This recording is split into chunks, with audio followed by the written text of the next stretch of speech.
There is no better way to support the 685 than to buy locally sourced goods.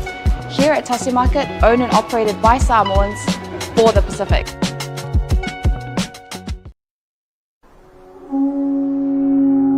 SMI Hardware is proud to be Samoa's leading provider of high-quality steel, metal and roofing solutions. Colours inspired by the heart of Samoa, from the deep blues of our ocean to the warm natural tones of our fala and tapa.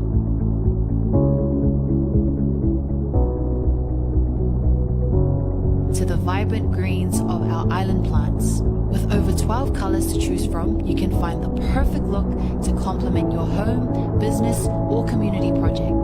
Built to handle the sun, salt and storms with strength you can rely on for years. For durability and for style, SMI Hardware is your number one choice.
Talofa lava and welcome to Anava Moana Hotel.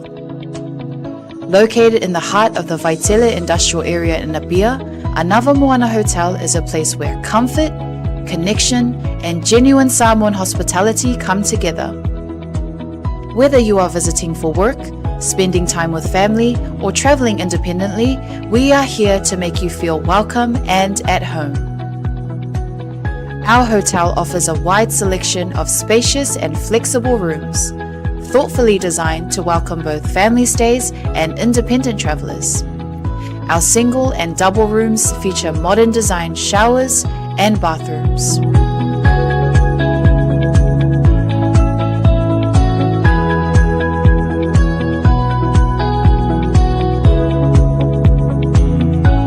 Our family rooms are generously sized and thoughtfully set up to accommodate families of all needs, offering a relaxed and welcoming space where parents and children can rest, connect, and enjoy quality time together after a full day. Designed with both comfort and practicality in mind, these rooms are ideal for longer stays and family visits. Anava Moana Hotel also offers well-appointed conference and function rooms that are ideal for meetings, workshops, family gatherings, and special events such as birthdays or weddings. Whatever the occasion, our spaces are prepared with care to support connection, productivity, and celebration. With restaurants and food spots conveniently located nearby, you'll be surrounded by great dining options and warm hospitality throughout your entire stay. Book your stay with us today and receive a special discount when you mention Hana, Asiata or Martin upon check-in. Visit our website www.anavamoana.com.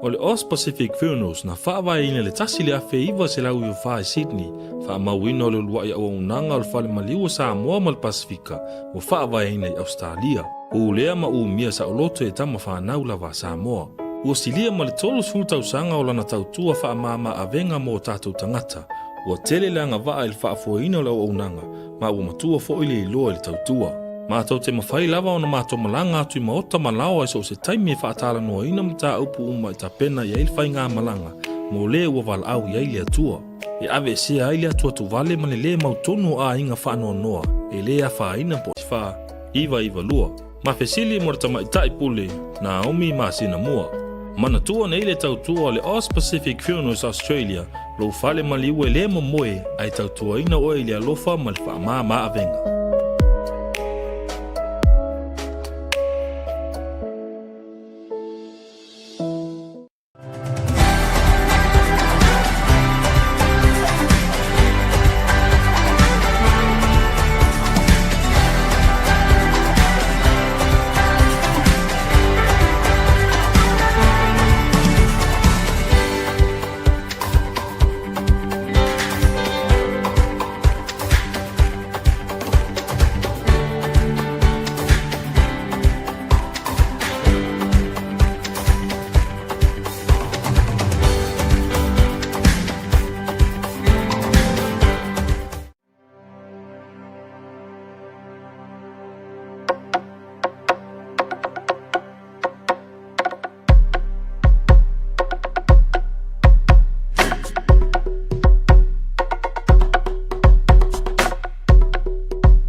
O te o folofa me whaatalo whatu le mai moanga ia asi o tātou wa turu ure rei fwoi vanga o lea fiafi. Ma lo le folau, ma lo le whaatoa toa, ma lo fwoi le whai o le whaiva. Wa tongi a o se seu o langa tila wa whapulo le tua lima whaavtai I le tua I lona whaamauni. Ia awa o ia lea na au wasa mai alo soifua ma whaasopo mai leola. Ia o le malosi fwoi bu whaafowina. Ia o mwhai fwoi o na tātou wa whailoa I luma onu ia e leo tua ia utato whailoa I foi ma ngā whitau o le soifua ia e leo atata whasia ia utato whailoa I foi vai lupe maua e leo vai lupe saa ia o le whaamauni ama le lofa o le tua ua fua matangi ai ia o le tau au auna le rei asiata te lo ua lewa no tau murua I le tuaina o foi maisi I whaile tātou purkalame ia ai pe ona faia tu ua nisi me le lei ona onisi foi mea e matua siri atu ona le lei ai whaafitai ia na tau nuu manuia le wholaunga whaafitai I le atua o ia o le atua o wholaunga o ia o le tau taisili e ai manuia e pe o le ingoa o le tātou prokalame tau tai ai wa o le atua e mafua ai ona e manuia whaiva ia tau nuu mai le vaveao ana po le whai ngā malanga ia e le ia se teimi e whaini malolonga ia le fo o tātou to e lau lua fisira whai ia wa foi le whaawawina o tiute pa whaiva ia e maise foi o le tātou porukalame wa masania I le afiafi ma le afiafi ia e le to e tau paupauina e le to e tau tosi lau puaina e le to e tau whaamatongina o sā ma whai ngā le a vea Samoa o oe o le vau filifili o le fuele velave e le aia se poto ia ele foi se vave na te toe tofi tofa le la au Samoa o ta oto wala lango o mai a fo yo no fai tofinga ia o le belea tatou se e ai loa ma tatou apo ai ina ia malulu tau pe o le tala e faile moto le takaloa fa pa yo le mota e tulu i tau io e so fo yo no te iao o Samoa le na malona fale fa talo fale mo fo lo fatu ia mawalunga Samoa i se sifo Samoa i se sae Samoa i fafo mai o Samoa ia po fea e fa mai lele atoloa o po le aturu o fea e felele lele ai e maaua i le vai se su e fo i le fa malama ia ma toe tepa mau tilo i Samoa o le nuu o le tofi o lo tatou fa'asinomanga o le aso se o kau fa Amerika fu iri ya uri o kau confusion fu ile ma waso aso lua le nei e se fu ile fainga le lalo langi la to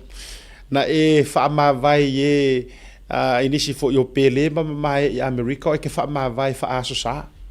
o ala so sa nga file nga ma fele le ma le fionga ya fa ofunu bo Mr. Falai ai tau nu mai e tau nu mai ile aso lua si kipi le aso kasi e se fu fainga le lalo langi me o ka ku kumu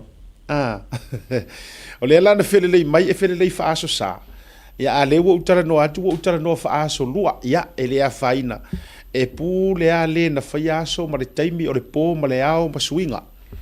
ia aso lua la nei aso se fulu ma le fitu ia au te lola e mai mo fa aso nga fua mai ia si o matou malo tele o meleke ia wana nga o ke loa e mau lolo u yellow card wa green card le se vainga e green card alanga lengo ula ku ngeo swinga fode la ia ku se pele la ale ko green card ai pele la ma ko white card fu ngat e mo la lo yellow card ia so ko mala red card ia ona sikisengi lo la ia le America ia si tai before ia fe tai le te leo le atu ia me se foi o fa mo sa mafuai ona auto va atu ia ile fa moe o sia matou mafutanga mo tapenanga o se singa foi Victorville se taimi a fefo ia ai se fa so por fa malo mo fa talofa au fa nga ruenga to tofia le tua e le me fai ona o fa ngalo ino o to matou fe lo ia o ia America le ngato California ia i Victorville LA Bay Area ia manisi o fa fenga nga sa matou fe lo ia fa tai fa to ile tua ona o tamai moment ia sa maua manai fai fe au nei ia oka o se aulo ma se a rio ya te au o wingo la fa ole fa matalanga sa maua ile ava no ai fa soa mai ai I Bay Area sa maua ile o ava no au te fa soa ile tama ole to ina fautua matanga ruenga puleanga ya se umananga ke roa kai wa vatue o se va ngai Victorville ya o to pole langa o Carlo Filipino ai se uma ai o se mato wa va ngale sa I o Bay Area ya I don't think ini ata I se uma vatu nei te ua a se ya tava pe mengai fe au jo de se ari ya o se kai de mai runga o di ole la vatua e lua fa ngai nga sa o maua mato filai no tu le I le barbecue foi le sa fai I Nai Bay Area o le sunga ia Reverend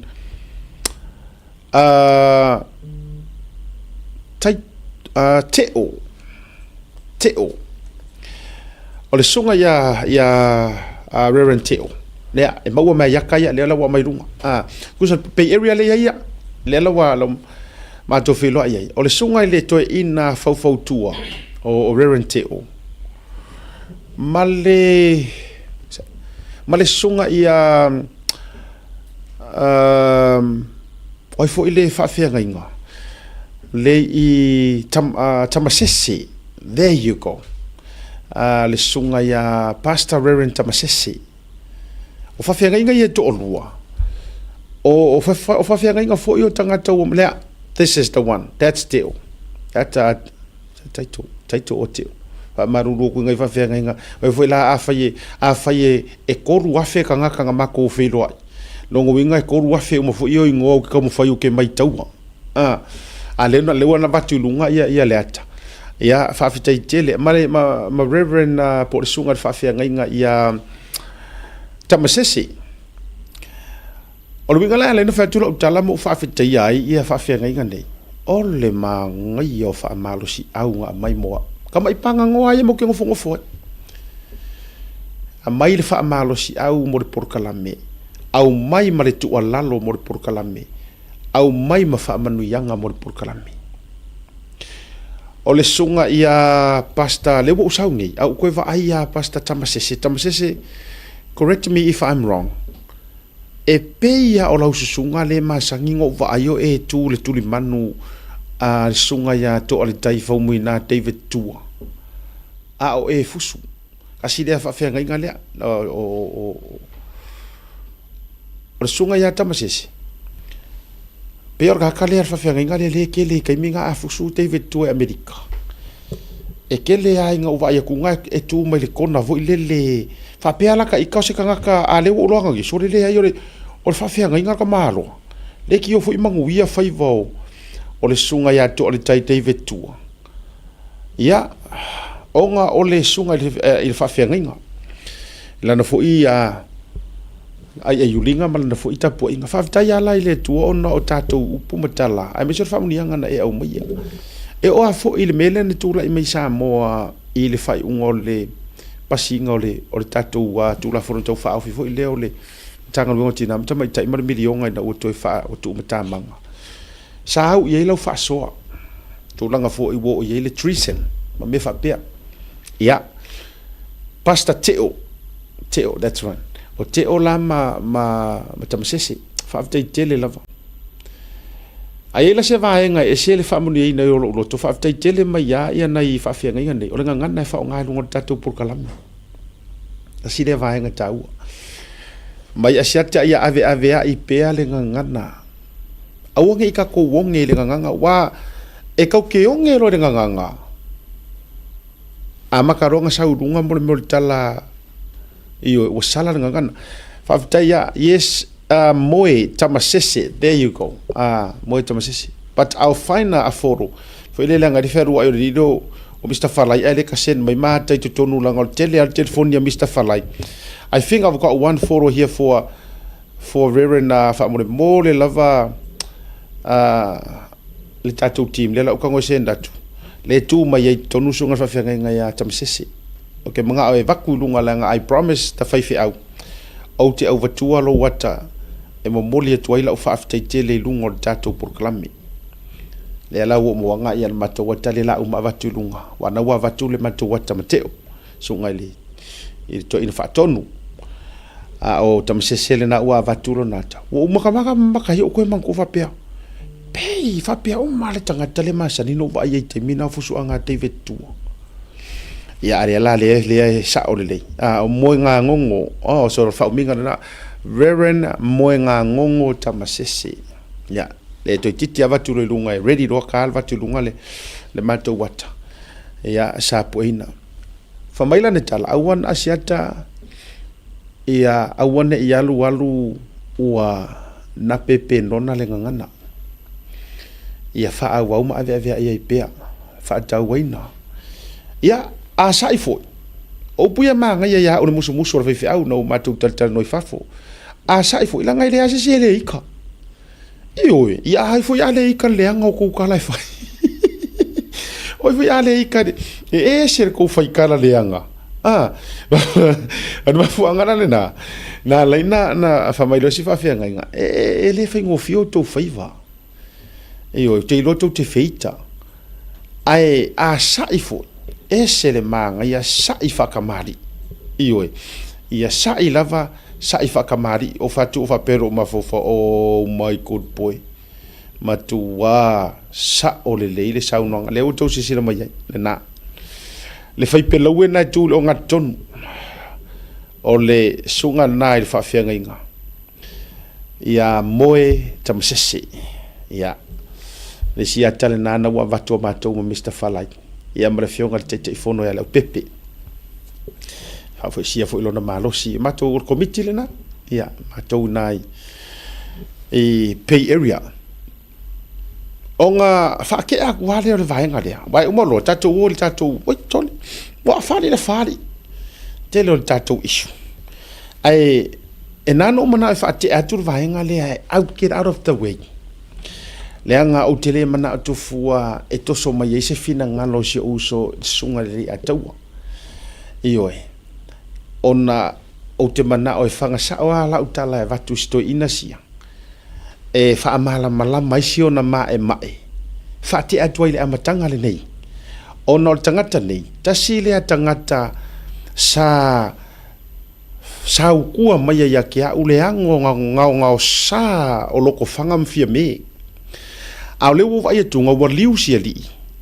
ona ua lei ona pui alo na loto o tangata ingo ya sia o si talta ina te lo foi lena sa mala tu nei tu le pai lana foi ta por kalame le anga wa fasanga mai ya maua wa fasanga sanga mai le anga o le loto le to ina le la ono foloma ave ya pulotu le uta to lo foi ila inga fast meta to fi lango le fainga malo o le au fa nguku lua ia mafunga ia le anga nei ma manongi namu le anga ai le vanga fa fai te foi me lo tala wa uma no man to le no to va to mo fo siana mai ai meli mai private ya uma fa ko ese mai ma fa mai fa mole ele ona ia wa fa pe wa hekel tanga tale page ma ola na sauninga la le no mo nei America I said mai if I ia to tono le group chat ai ngalo ia ele loko le anga uma tanga tala to tono le group chat le o vatua se fa matir tila la langi al tangata tala no matu loa no muswe au langa wa kumo ila upe ia la u messenger ka uso o mailo na pristua tu lo mai o ia ole matu wa fi angeru a ole le anga le loto le to inga tangata sisila ya na upu fai ona tala ye to tonu la to group chat o mata fale mo le vaenga fa upu fai ai le o se mata fale e fai ye ni so nga tu pe asiata ua fai so o le mea lea a asiata e whaalango mai mata whale so e tupe mai ai ua te tau ona avese manatu i le pale mia e winga i so e ngā tupe ia e whaatino le sunga ia asiata ua te tau ona whaamuta ma le whaaloalo tele lava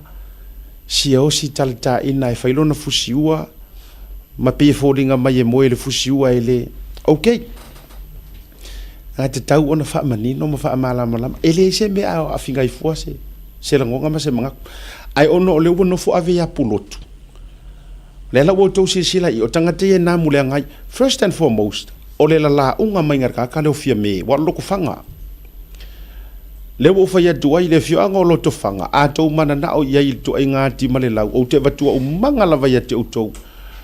tala le anga tangata le nei na la o mai ya fia me le fio sa fa pito fa lo to I fale la vaia ai se o to foi mai ya o le vaenga le o te mana o fa manino la le no mana tu te tala no tu lava na o ele ai lava mania usu e ngā tupe o alu I Amerika ai ngā osu e ngā tupe a maftanga a Amerika e mo o mia mai ya o te aruatu ona e faatumu ai ala to usu e ngā tupe e ko akele ka ngaka e o ifo o ngā ole a mi o le lei au le lei ko e loko le lei o le urupo ewe fa fonga le lei me ala o e si o si talta ina le ai ngale kasi ar kaimi tasi ale tangata no o veala na su e ngā tupe I Amerika lai fa fonga mai le o se mea fo I natia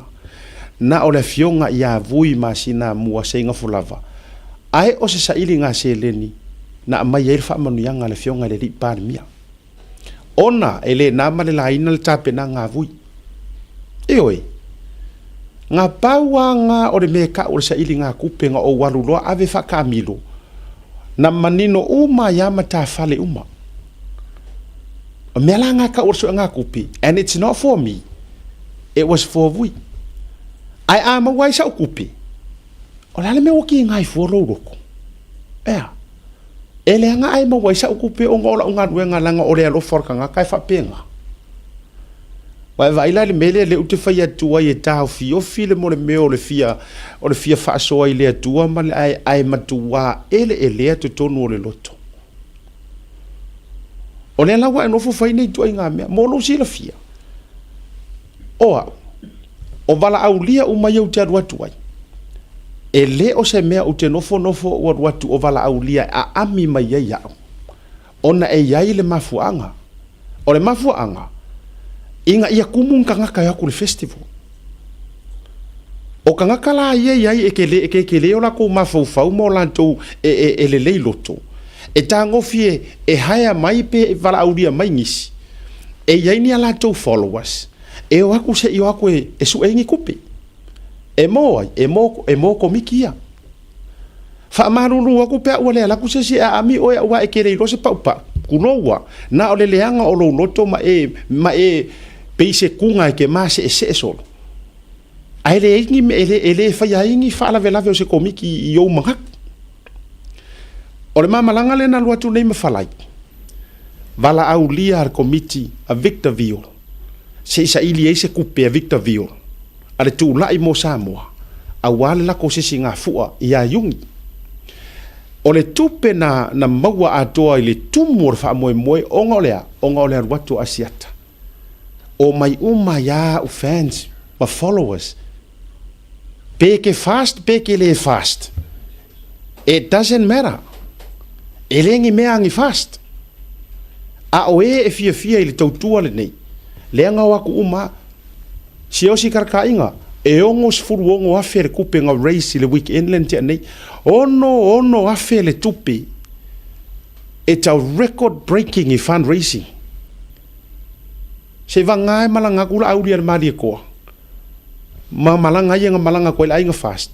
Fa ko aho ongo inga kupe fa penga. Ainga fa ali ainga record ai le medengo ula ko ngai. Ono se fulu ono afe. Ave malava i ka penga nga lulu e fua asiaka ma Mr. Falai. Ma ila le mele le ute fatu e tu ule me le loto le anga mal loto elea. Le anga ufa asanga ko fola le fala. E ka ai ya ma o ngumi ko ya ma ngimo ko ya wa ile lopo fese mela ela fiai. Ono se fulu ono afele me na maua. Ku le limor komiki. Ya le la tofa la inga o le ase me ma wengi ngai ma se nge fa ka wengi ngai me ai ma kai ko rua ma fanga. Ia o le ala ufe au le ngamia. Lona lua na maolo i Bay Area o le manga onga o Bay Area se i kofo le papakiu ma le sosi. Totongi mai ai Bay Area ma ua pasese. Ma vele ma ngai o le me ke fai le loko le lei. Ma watu i Bay Area i le aso lulu. Fai le papakiu of Mr. Falai. Se fulu afe le tupe na maua. Au mai o mai komiki se fulu afe ya maua. Na ona o ma faira ma to tau ma vai ai nga foi le mo o ko Bay Area yo ko fa fonga mai le o fa ku. Na ona o ma na mai o le fulu afe o tango ave le lima afe. O fa tu la o fionga te fono le o pepe. Ma tato committee al Bay Area o le lima afe lea. E au vatu ina o le lo loma le tau malanga i Samoa. O lele fo e te tauna tau woma ave ngai ko se lengi. E fiso swangi ai le whauru whalenga o kaku ofisa lea ar kaku headquarters le Samoa. Fiu le au pepe ma le latou vaenga ke e mai o fatu le ai. Ma kere i o mai ma ke sua kupe. Ai a whai o le au wala lea ngā lenga mau mai i e wharipa kiu le fiso swangi ia uko. Ma ku li mawhenga. Le si li mawhe lea. Ia le la. Ku i makanga ma ke o ma mau. Mai. O mea e fai mai le loto o tangata e le lei. Langa o kei lo le lei ar ka me milo isi o kou ia le la whakula ukala. O kou kulo wa awane i ne i afia le fina ngalo se kangaka. Peke fast. Ai ale angalo loko. You have a problem. Ioi. O tele o lua tutulo. Mai tulo wal upo to ya te. La si le fia le sunga lauli le mali toa. Fako afanga le fast le lua fe kasi. Anga o ke e mai ya kuila e par ma por kala me lua fe su valu msavea. Asiat savea asiata maltano ava. O ngi fokuri mangu le anga ye kuila epa. Lua fe su valu, lua fe su wiva, lua se fulu. Ai fako afanga u loa le fast. Inga ua vili mai la auli ia ma ua masavea. E a maka se maka fale ngiusila. ia le mea la ngai ke le kai e mala mai o ele ke roko leanga o story ngai avatu o story e look at I am a founding member la auli knows that he called us we were the first to bring la auli nga ua fa ma vai maru ese mali farfongo ko fo isa va i ronga ngu ai mo moli mai ronga ngu fa ko fo o le por kala me ale nga mo mosa we runga asiata masavea maltano ava au fa nga renga radio Samoa nga lo ingar fa karangoanga wa masa vali lalo ai ko vili mai le sunga la auli mali to savea o ngai ngā le isi sa o lo ainga polaka i vau mau mea lai whafonga mai o ainga ia wa usuru whanga ku iai e a makaloa o ngā whai kako supporters o ingang whangau mai mea o ila le whakoa e punga mai kongo le vaa fast whakoa e fast ang ngafi manga po ai e sau whailo whaalo ko leanga maru whawhia poto ma whawhu just to think a minute vai po sa o le hai no fato a fa naur fast lo afiru kas ai nga o kua mo ke e fainga ku la epa makako ngau mai sui le malo lo afisu varunga makamela ukau alanga ia afai mamao ku oikua ia vi ia leli ai afai fa ko a korpo koru au karunga e fast so ia fa lo toleanga e mai mau mamanongi leanga i fol vainga fa up fai ia ono le fainga o tu manatu e le se me mo mai ta tor malolonga ia fa ki ak singa vainga fa ki ak la ia io kiri manga o foi saki ai finga ngalo se uso ali atau ai ono le fa tu mai atia we uma no lalia ta tu foi mai ka ko woro la sa langi ke nge au le ia ti sel le la mai lunga o le kenge le o le a fai mafunga la au kilo mai ai o ko ye le anga o tu lotu ia adonu e uma to mili le au le o le to fine ia makar fana to e teu e alu ka tong ya ku melia ke manga o ave ese ma o ki di o ngau ai a o silent for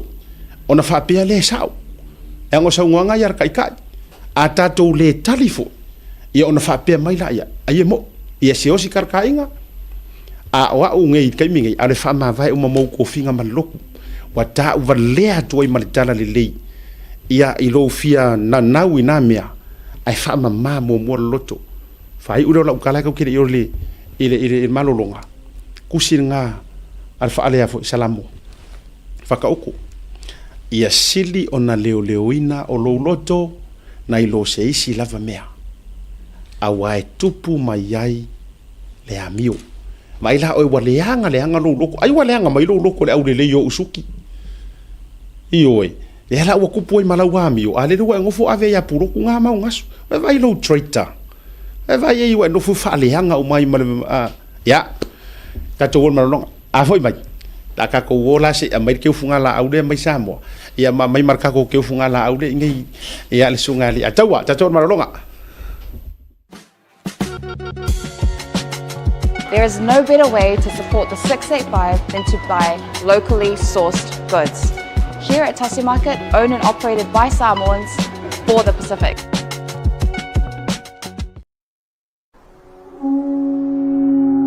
SMI Hardware is proud to be Samoa's leading provider of high-quality steel, metal and roofing solutions. Colours inspired by the heart of Samoa, from the deep blues of our ocean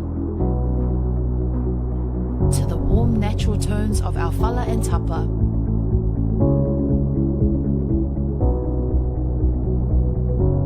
To the vibrant greens of our island plants. With over 12 colours to choose from, you can find the perfect look to complement your home, business or community project.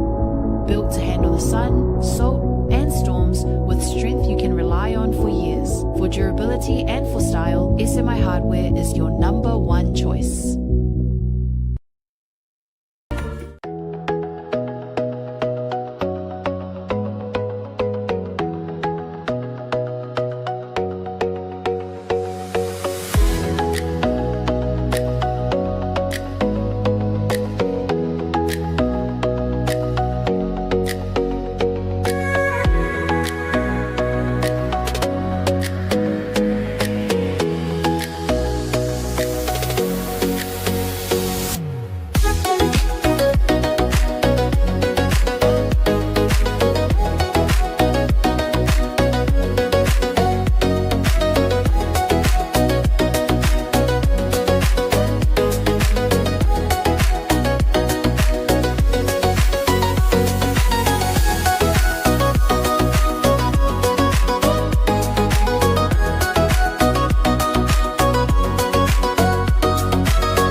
Taimara wati lea ua toe se furu pala 2 minuto jalo le tula e lima pe ono fa yatu e foi mai loa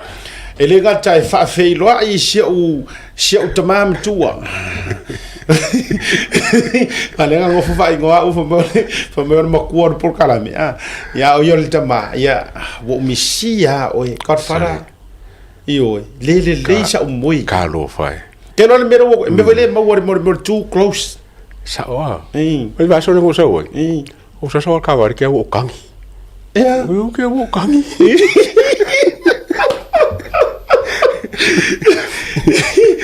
Oi, e que no? Ya vai o que e foi falar isso que mo ko fa ngo falar ya kar fara Ai me fai hoi no.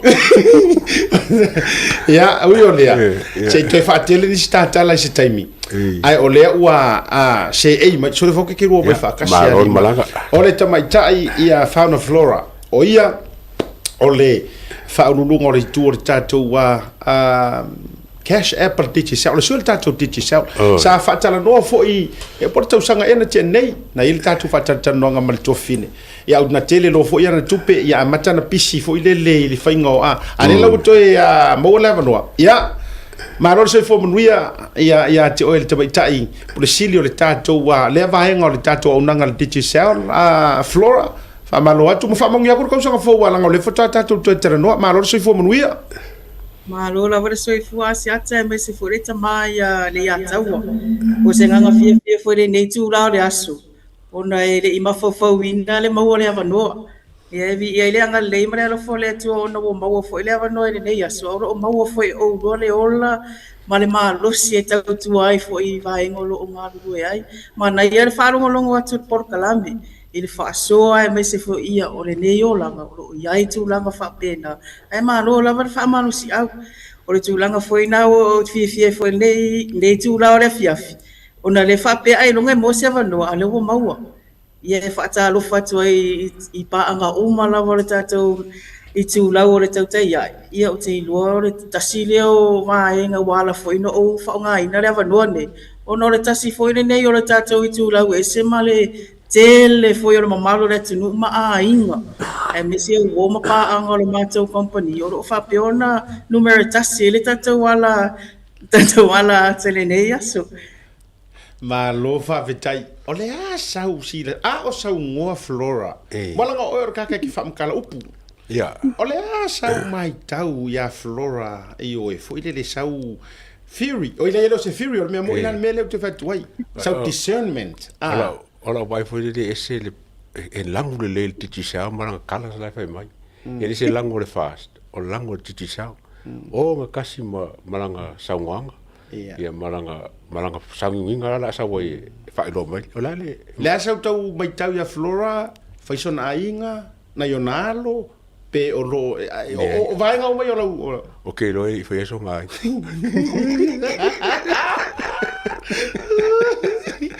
Ele aka. o ia fa pena o me aso no e kot fa da yo le anu I foi le ka ko la lango I ro nga ke ro sa o ala o e lar kan ka sa o fam karamiki io e se seis kan ka ye fa ya mau pa. ne ai ya o yo le ya o nei tato icebreaker fa atai foi le am tanga ta o mai le tautua me se fo yo o le unanga le nei taimi tau tele yo le ano fale overall o mai le tautua le titi sal ma le tato company samo fa ftai si ata pe no si la fia o ata o le tiki saul ma le tulanga tau telecommunication I nei vai tau e fai asina pisi o ne fisiu ya I lava vaenga matulanga umai I le ngaluenga e me se fo yo le tau mafai tau tuale malo le tinu e ala nei I le telefoni fia via ai o unanga umma lava lo fatino le company le fo o join mai mama tu le my cash ia o foi tulanga o felafo ino selen ya me se lava ya tinu mama o la fo mai selen le ala pe wa pisi fo le matou I tu ia ono le tele fo yo ainga o wo mai masani foi lo no foi ni atino I fa pe yo na lafo mai se le ni mo I matou ia I nei samo fa atino ele fa ala velave o tulanga I fa na wa onga e me se foi le soi fuanga ro ia I vai tau le nei mana o mi ele se le ia o le tulanga na o le matou I pisi la voi matou le nei aso e me se foi le matanga mai o le nei tau sang ma lo whaawitai o anga le leia awa ale pisi e le atangia mai o lai aru i runga ma solonga le leile tautua mana unanga ma lo le tautua o le atato alu i nei a matanga o le whaatalanoanga Flora MFS Executive o le ale le whauminga o le vanga o fesiri ngeia ku lava ia a fui moono o le uso whaape le pele o le au pepe tala i lene ia ai fa mai te fesili atu se a mainga le fa o minga o le tatu o le tulanga le ila unanga ia o le pena silofia ia o le MFS ia o le fa o minga o le Mobile Financial Services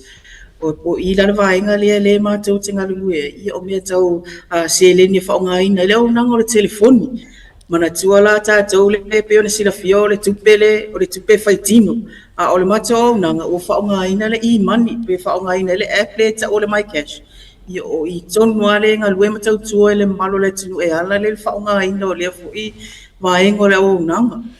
whaavitai, lea la wa pei o sea ka mangingora, lea tau alanga le whutau sau mai Amerika. O le tele o e nanga le leia e atea, ai whao ngā mai le sao. Kake woka ke i fui lele wha mai, ia e sao sao. Wa ora le ufa pese se sao phone. Au le app, cash app fui lele. E tai similar me lea wha mole a Flora. Sa o le lei la wasi ata. O e tutu sa le ia le tūlanga e peo nei sau noa e mala mātou fo i au nanga ua whaonga ina le mobile phone e whai ele app leo le MyCash e whela fua i se leni o le to e whaonga ina la ia tupepe o e sfuta la matulanga whapena e mawhai la wana nofo mai risitu o le tinu po fea le nofo angolo iai ai la fo i atu iai le se leni whai ai whaatau matulanga na e peo na tātou silofia le waita Whaavitai se sauno mai o le le stepu le fast stepu o le whainga o le me e whawhewhia how can I get that leila o kere whongi i e whawhewhia la ona o whaia a e pe ma whai fo i ona whaia tu e mātou overseas ia tu nui whafo mō o tau i Samoa whamone mōre whaavitai la wasi ata e sele tā ua e o le fisilile pe ona fisili ia i le nei tū lao le asu awa ole awala tonu lava na ole awai mai fo i tātou por kalame ia fa manino le tūlanga lea mo le tali atu le mamalu o le tātou atu nu olo ono no foi fafu e le mawhai ona o laile MyCash lea na o i nei lava i sa mua ono olo o iai le digital ai e mawhai wa iai a mātou IMT partners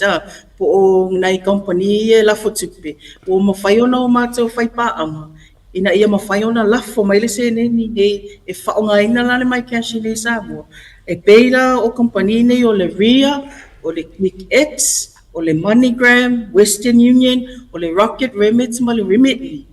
O nai kompani na ua mātou whai paanga se teime e nisi fo i company ai pe o paanga na lo mātou ngā lulu e whaatas. Ina ia whaonga mai a lātou services. E iai lai te tono o lātou apps po o lātou websites, po lātou tūlanga whapena, e iai le vaenga na e whapea e lafo, send to mobile wallet, o na tu ua leo le numera digital, o whapea ona restala le digital MyCash app.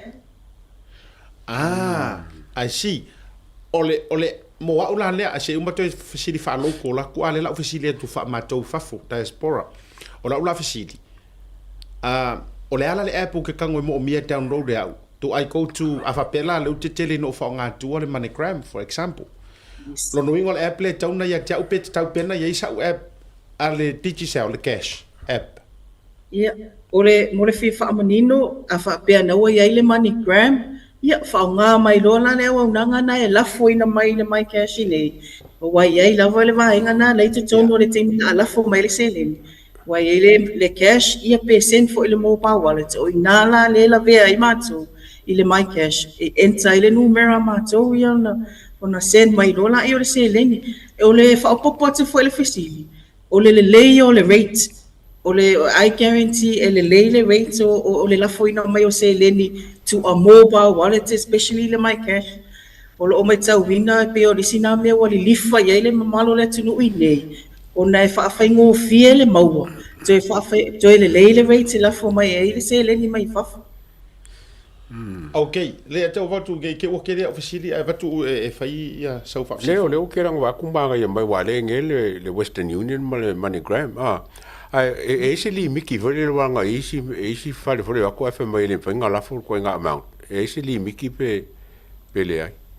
ia faafetai o lisi foʻi fesilita ua le ua e tele na gina mai foʻi le mamalo le atunuu o le limit lava ia e le iai se limit i le lafo mai ae ono o matou wallet e iai le limiti o wallet taʻitasi e taʻula o le mini wallet ma le full wallet le afua ai ona fuafua mai le seleni e lafo mai mo le silafia la o le mini wallet o se atutupe laʻitiiti lona ia uiga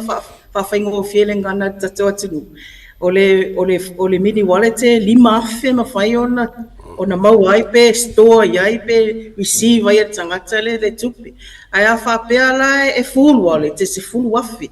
le seileni e mafai ona receive ai le tagata e totonu o lana wallet lea pe a faapea le full wallet o le eseesega la o le lua le e afua ona iai le eseesega o le mini wallet lava ia pe se default wallet e ave tagata i e susu mai e restala i nei Samoa e le o iai se ID le taimi lea ae mafai ona o matou puʻea le ata faina i faamaumauga e pei o le asafanau o le nuu ia o fea foʻi le afioaga ona faamau le ilalo a faapea loa la le la receive le seleni a sau e tala e tatau lana amai se ID ae finagalo a faapei ova atu ma le 5 afe le seleni e mafai ona o matou toe upgradinga le wallet pe asu mai ma se ID e tuu ai lunga le se fulu afe fua le seleni le receive mai i inga ma wo fo yo lo ala la ya tunu mamao maro ma na ya ole nga ka pa ke isia ngai ai o te mana o te pa tele yai ole ale fa mole flora ole ala le fainga what do I need to do oile Samoa wale ala wa le wai lo ma to i fa for me fai le wai la u MoneyGram app ole ala le fainga pa te no lo uso por ko finge le Samoa le fia la fo ia va what do they need to do ole ala me o fai pa aftai asiata faingo fie lava tulanga e mafai ai ona mawale le my cash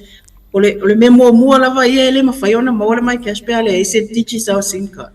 ele afual na ole famtalanga ole sini autu lava na ia so numero digital ina ia mafai ai ona restala ina a fa pela e te mana restala la my cash e te tau ena e susu mai pe vala au mai fo ia matou laina tasi lua tolu pe neli mai fo i lunga le matou Facebook page provide mai ai le numero de telefone e ia mai fo se ID mo era ele o iai se ID le teimi le ala iai se for example se passport o la ele renew ai mafai lava ona susu mai e pu esi lo wata as in a passport photo for ina ia mafai ona na tu te tonu o matou system a wala le teimi ia ini so ni vaenga e fia tala masui le numero ala iai fa mau ina ia verify ai o le teimi fa tino elo my cash pa ele se fi le ai ma se fi te ko pole fa pe se ia se kupe alu atu e fa se my cash le ai susu mai te tala leva no ale ai fo i fainga ta vili mai lava tasilo tolu fesili mo flora e mafai lava na au atu le o nanga so se itu ole tinu pai fe so soania ile tinu o lo mara o mia le au nanga ole au nanga la lea e mo le receive lo tupe e la tuala tawala na la tuna tatu officer e talai ole e mafaina faide alternative le e isa ka account pe la tuala nga ai can you explain that ya tatu fa mo le lo after la masiata ya mo le terminate ona ole ANC Bank ma le National Bank le mafai ona matou galulu e le taimi nei i e mafai ai ona receive lo se leni deposit lo National Bank ai ole ANC e mafai ona receive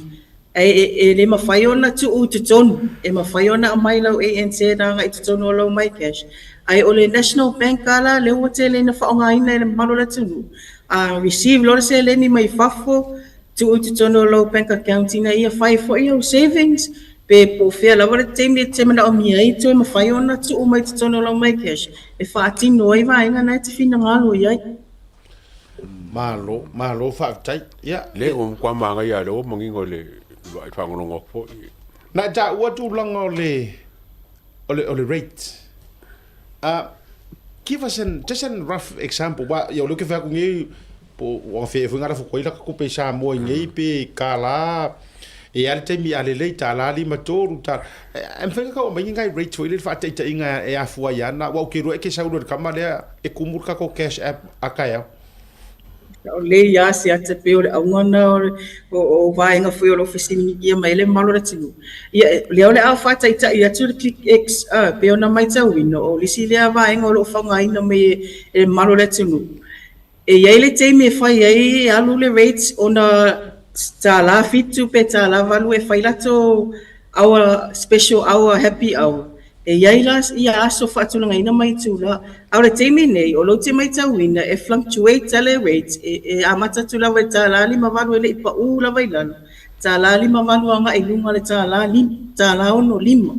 O lo mai tauina e lele leo o le rates lea, o le peo risi fo iwa enga e lima tā la ni usila le fi, pe lima tā la Australia le fi, e sen mai ere se lene. O lisi nā me e lewo mai tauina i fo ili whao haere tō telo le atu o alalai whafu. Ia le vaenga le raunanga click X, ona o le leo rates, tō e whamama a venga le file la fo mai ele se lene na mai cash app. Ma lo whaftai. Flora,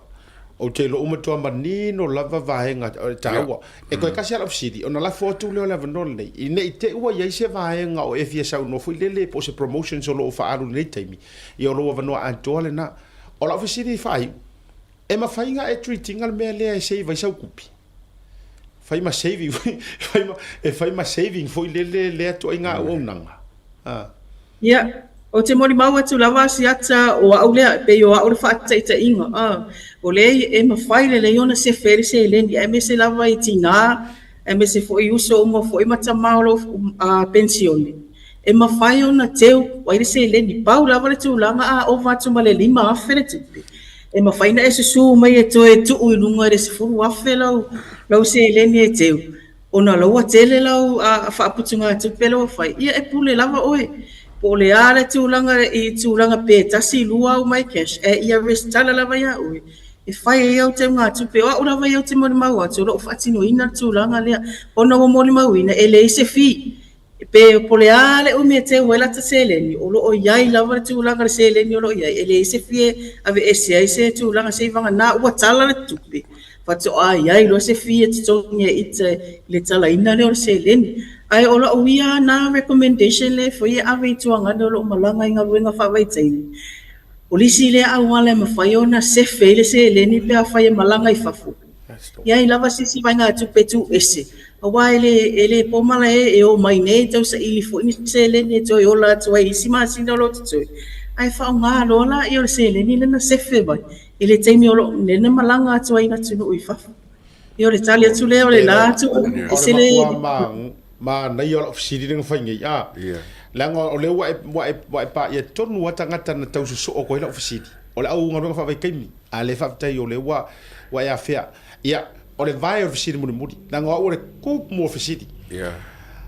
e ma faina talai e ingi ko la fo e no itua me se fo ma ko sa vai ya Flora e ka kuri ma sa lo longa o so me sa tau e o ye se fa mo nga ai ma fai fo yo na tala fa pena no itua tato o nanga le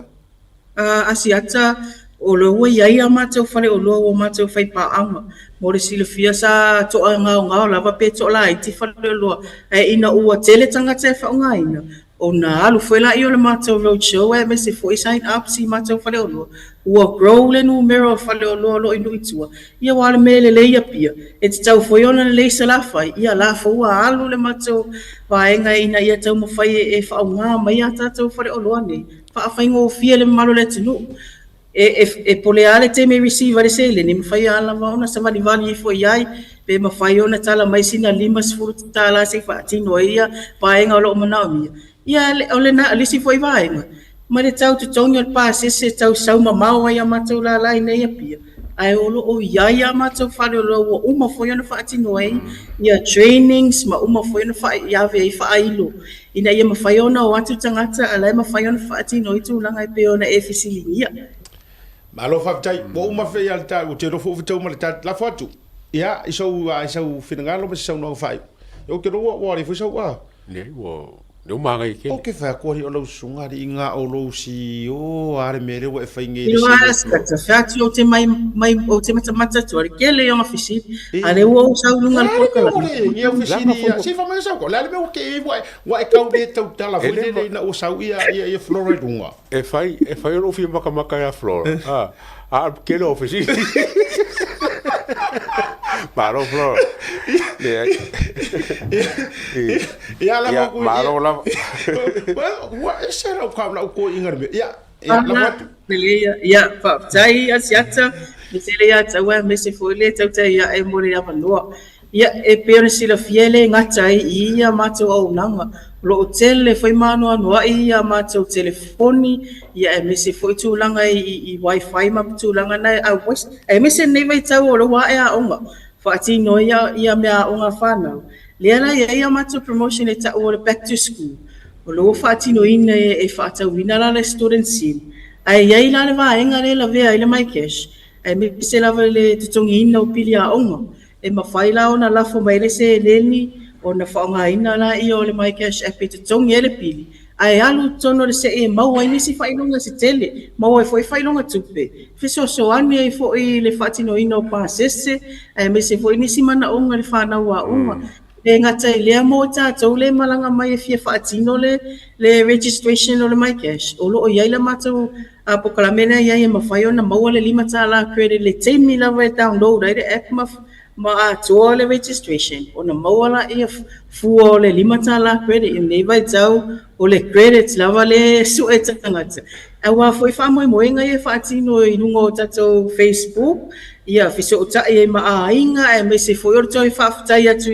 i tatou ainga o lo no foi whafo o lafo mai le seleni. Ia e me se foi la nisi o matou foi au nango lo whaatino le teimi nei ai mana tua e le mawhaiona e le loa pe te lofo i vaenga o matou au nango pe a le ai sau tiki sau SIM card e whaatino i nai vaenga umai ana tatou a whaaso ai le nei tu lao le aso ai lava se me fia mana ami e se fisili Meli mai lungo le matou Facebook page, fesili a whainga tā foi, fesili mai mo Florina ia watu e foi se fisosuani. Wa o te au ngō fia e tau tua le mano le tunu. Ono le tūlanga na o le ia le matou foi company e tu watu le tau au. E wha mama a venga ma fisosuani e tūlanga umo le tatou soifuanga.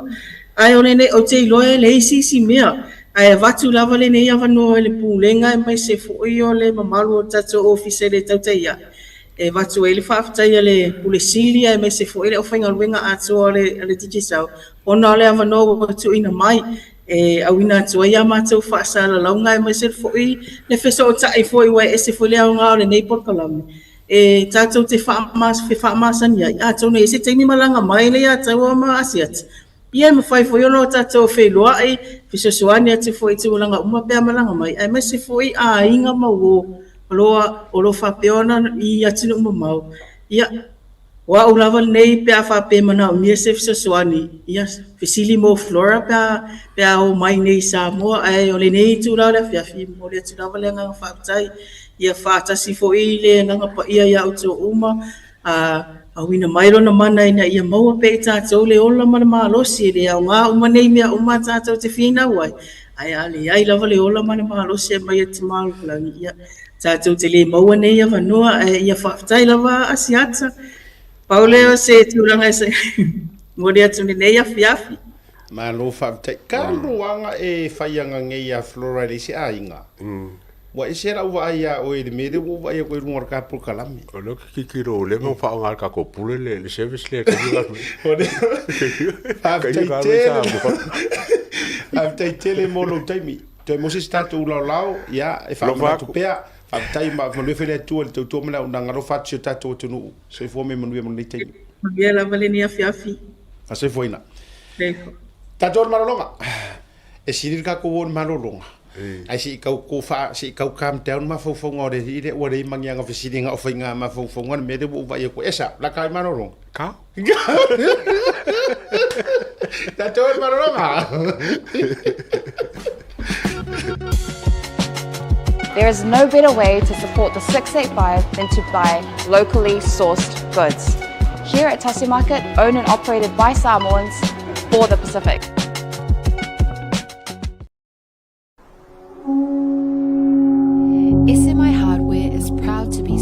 Samoa's leading provider.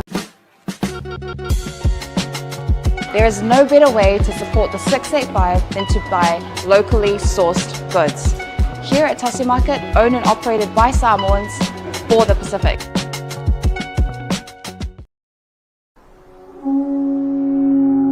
SMI Hardware is proud to be Samoa's leading provider of high-quality steel, metal, and roofing solutions. Colors inspired by the heart of Samoa, from the deep blues of our ocean to the warm natural tones of our fala and tapa.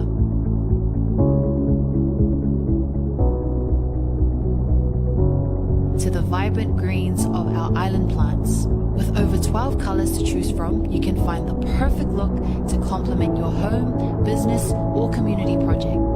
Built to handle the sun, salt, and storms with strength you can rely on for years. For durability and for style, SMI Hardware is your number one choice.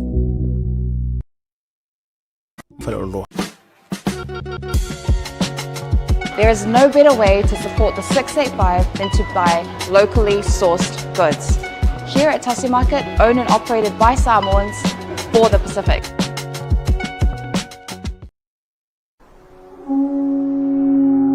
SMI Hardware is proud to be Samoa's leading provider of high-quality steel, metal, and roofing solutions. Colors inspired by the heart of Samoa, from the deep blues of our ocean to the warm natural tones of our fala and tapa.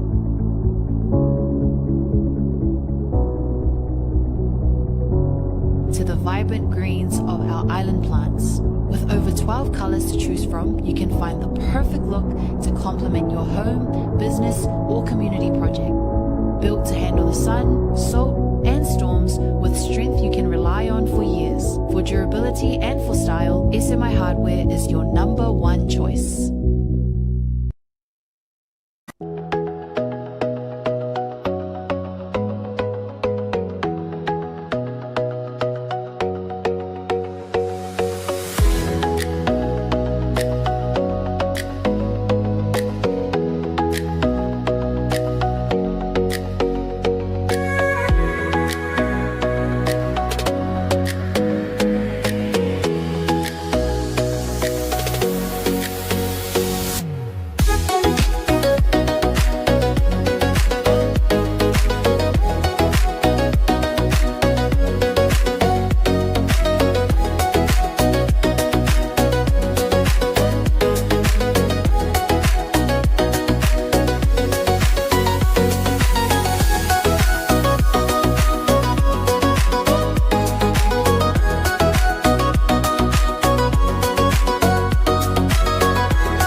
Talofa lava, and welcome to Anava Moana Hotel. Located in the heart of the Vaitele industrial area in Apia, Anava Moana Hotel is a place where comfort, connection, and genuine Samoan hospitality come together. Whether you are visiting for work, spending time with family, or traveling independently, we are here to make you feel welcome and at home. Our hotel offers a wide selection of spacious and flexible rooms, thoughtfully designed to welcome both family stays and independent travelers. Our single and double rooms feature modern design showers and bathrooms.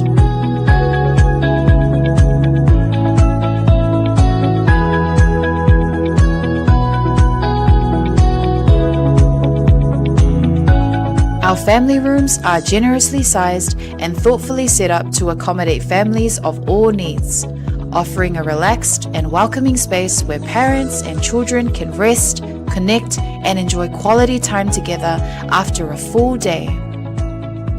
Designed with both comfort and practicality in mind, these rooms are ideal for longer stays and family visits. Anava Moana Hotel also offers well-appointed conference and function rooms that are ideal for meetings, workshops, family gatherings, and special events such as birthdays or weddings. Whatever the occasion, our spaces are prepared with care to support connection, productivity, and celebration. With restaurants and food spots conveniently located nearby, you'll be surrounded by great dining options and warm hospitality throughout your entire stay.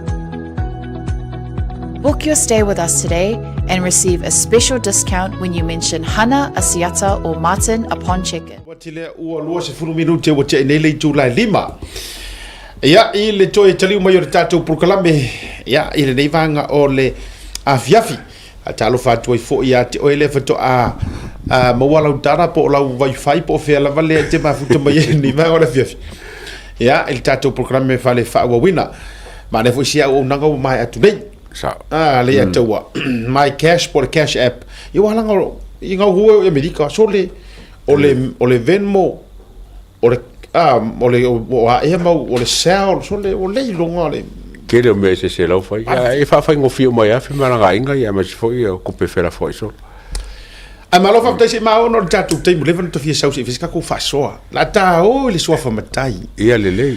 o ka vava ai mai a Amerika le atua o ka le upu ma le kala ma le ngasu a o tangata mua ia la tau te avea ma mua a wina mea ia wai loa mai a media fo ia le anga o loko anga I le whainga malo o le tatou I tu le media o ka ua leo le kufo le o le fast no o le media le mate ta ua tu e ma o le mato I tu pito la au so le aro aku mamau ale sira ikikile le whenga ruenga ire kuaku ire kako I ngā ukaku mangka ia Asia aro atu mamau arka mai mea lea la ko fancy fa valeo e la koe whaile koe ngā whisiri whapenge o le worthile o le pāsese ngā kokongi le radio Samoa e ke e alua I Samoa whai o matala ai matua I lo wita hui lili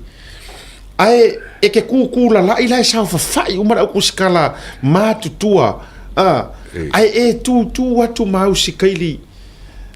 ai no mau ai faingi se tatu mo mai lai fa se kalanga le fo aka fa so ai le li atua o le me alenga ke le fo upu markala le fainga no makaile loko reanga e ke ko fo mai o ke le fa por ki kire pa ko mele ai sempre ngalenga le langar ka minga nga kapu fo me ai langa lava o le se so lokulu par mingi o whenga le ke wako le kaula mua e whenga I mali I le mai o I Samoa ma kua whenga I mali e ta pipi sap o ianga ka irpa ki ver Samoa first lenga mo kua langa whaia o longa background nga a le lawa sau ka whaadanga le mele ia makauri fo lenga kalunga la bola honorary title o le fisili o winga ia leina o fisili whalau e tele now o le what's the big deal o le mele luki fia karangoa ku iai o le se onga leanga o le mea e sui kulanga ai laksen I le sa olo ainga e lakua I laksen whawangi o kou whangua nau tu lou leanga o le mele o kupu e le o whakakase ma ua tala ia I pa ia o alosina se o tafam tō mratai nau whapoi lili pa ia o alosina ma foi whalo salvalasi vatu sua se o muntafa ma to ma ainga e fito I tonu e le o to le fa tau tele tala o le ava tu fa la o tele le au lo to vali le angor mero ku o ku la ku se le fa sa mo o ku ma a o ma ya au o ku ainga ma le ngu e o nga kongu me ia ma pisa a o le wa o ngosi atu ai fu tangata ele fi ko kongu ya la ko mele sa le ia ia ko ia nga me wa la le isunga o ngo fa longo le kalia a laksen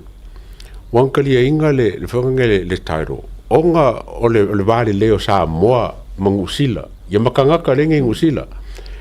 e whenga kaya ka unka ko ba le peori fo lenga la ko laksen ka kala lufu 5 milionga o ka se lufu 5 milionga o laksen o le suyo ngusila ma wa kara whenga I malai kule le lai kule ma keki kongo pia le me le so fai le atawa e ruas furu lima e ise si o kouia le au kuskala loko vale ma utouia le to e ise si rusul 5 milionga se ke bue fosonga makai le ofisiri ko sao I lau kau kua lau ke whaia kuai o se value langa pe o e lea na o lo nofo le ma se mea kasi ngai faia ai ke ia wa ela ku e pale isi sofa nga o le faafita uli ua fenomia i tele tatou le uto male maene pe o upu fai do penga le ataua ua kako fe ka ngofi fua treat le fai ngor makai lea as if o makai e kala ngoe ainga nga o me ko nga le se me tasi ala uva ai mai o America o loa le issue o le faafika uli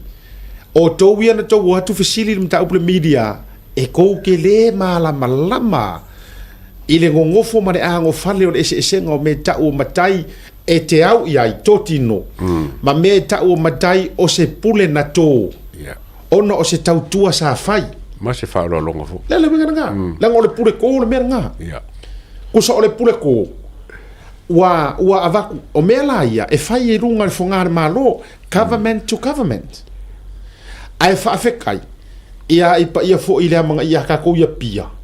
ona ua au mai ai le suafa o le lato o le maota sinave maulu matotua e au mai e fai ma fa apinge fa mau ai sea le anga ele o sak pa ikia la ku ele makeki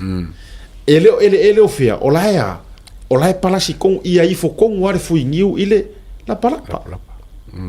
a o matai nei mo honorary foi leli ia e uma i lore kua o laksen uma ele ko ra ko laksen e polisi mea pe la ko e polisi fangua polisi penga ma ngai o kali al palmia e kwa sa o le ke kali palmia mo e fesi foi fa pe wo mo ko laksen e ia ki kau ave mol makai e sa o vai longa inga mo vai laksen e ke le nga le so ka inga sa mo ma fonga ma ngusila ale ku kongo pia ia fonga ia so swangi mo investment nge ngusila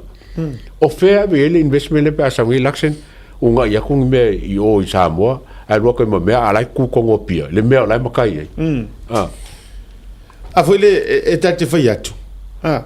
o lunga ile o le faalo alo mala fata la tato go o le visiti nga ia ngi singa ku poi me ia mo ko kele ala olai ko kele vai le sile langa le vave mai le faingo o le o va samana ia foi le nga ia le o Hansen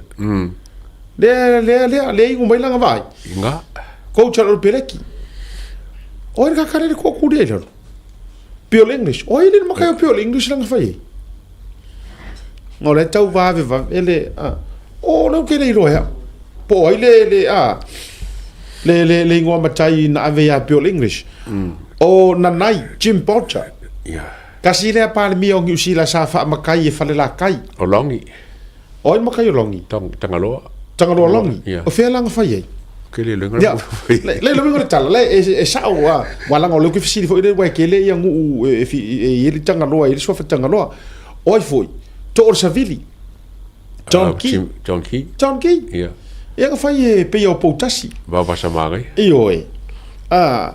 o longi o ile le lua ia li o tu mo o pure English le lua ia li o tu mo va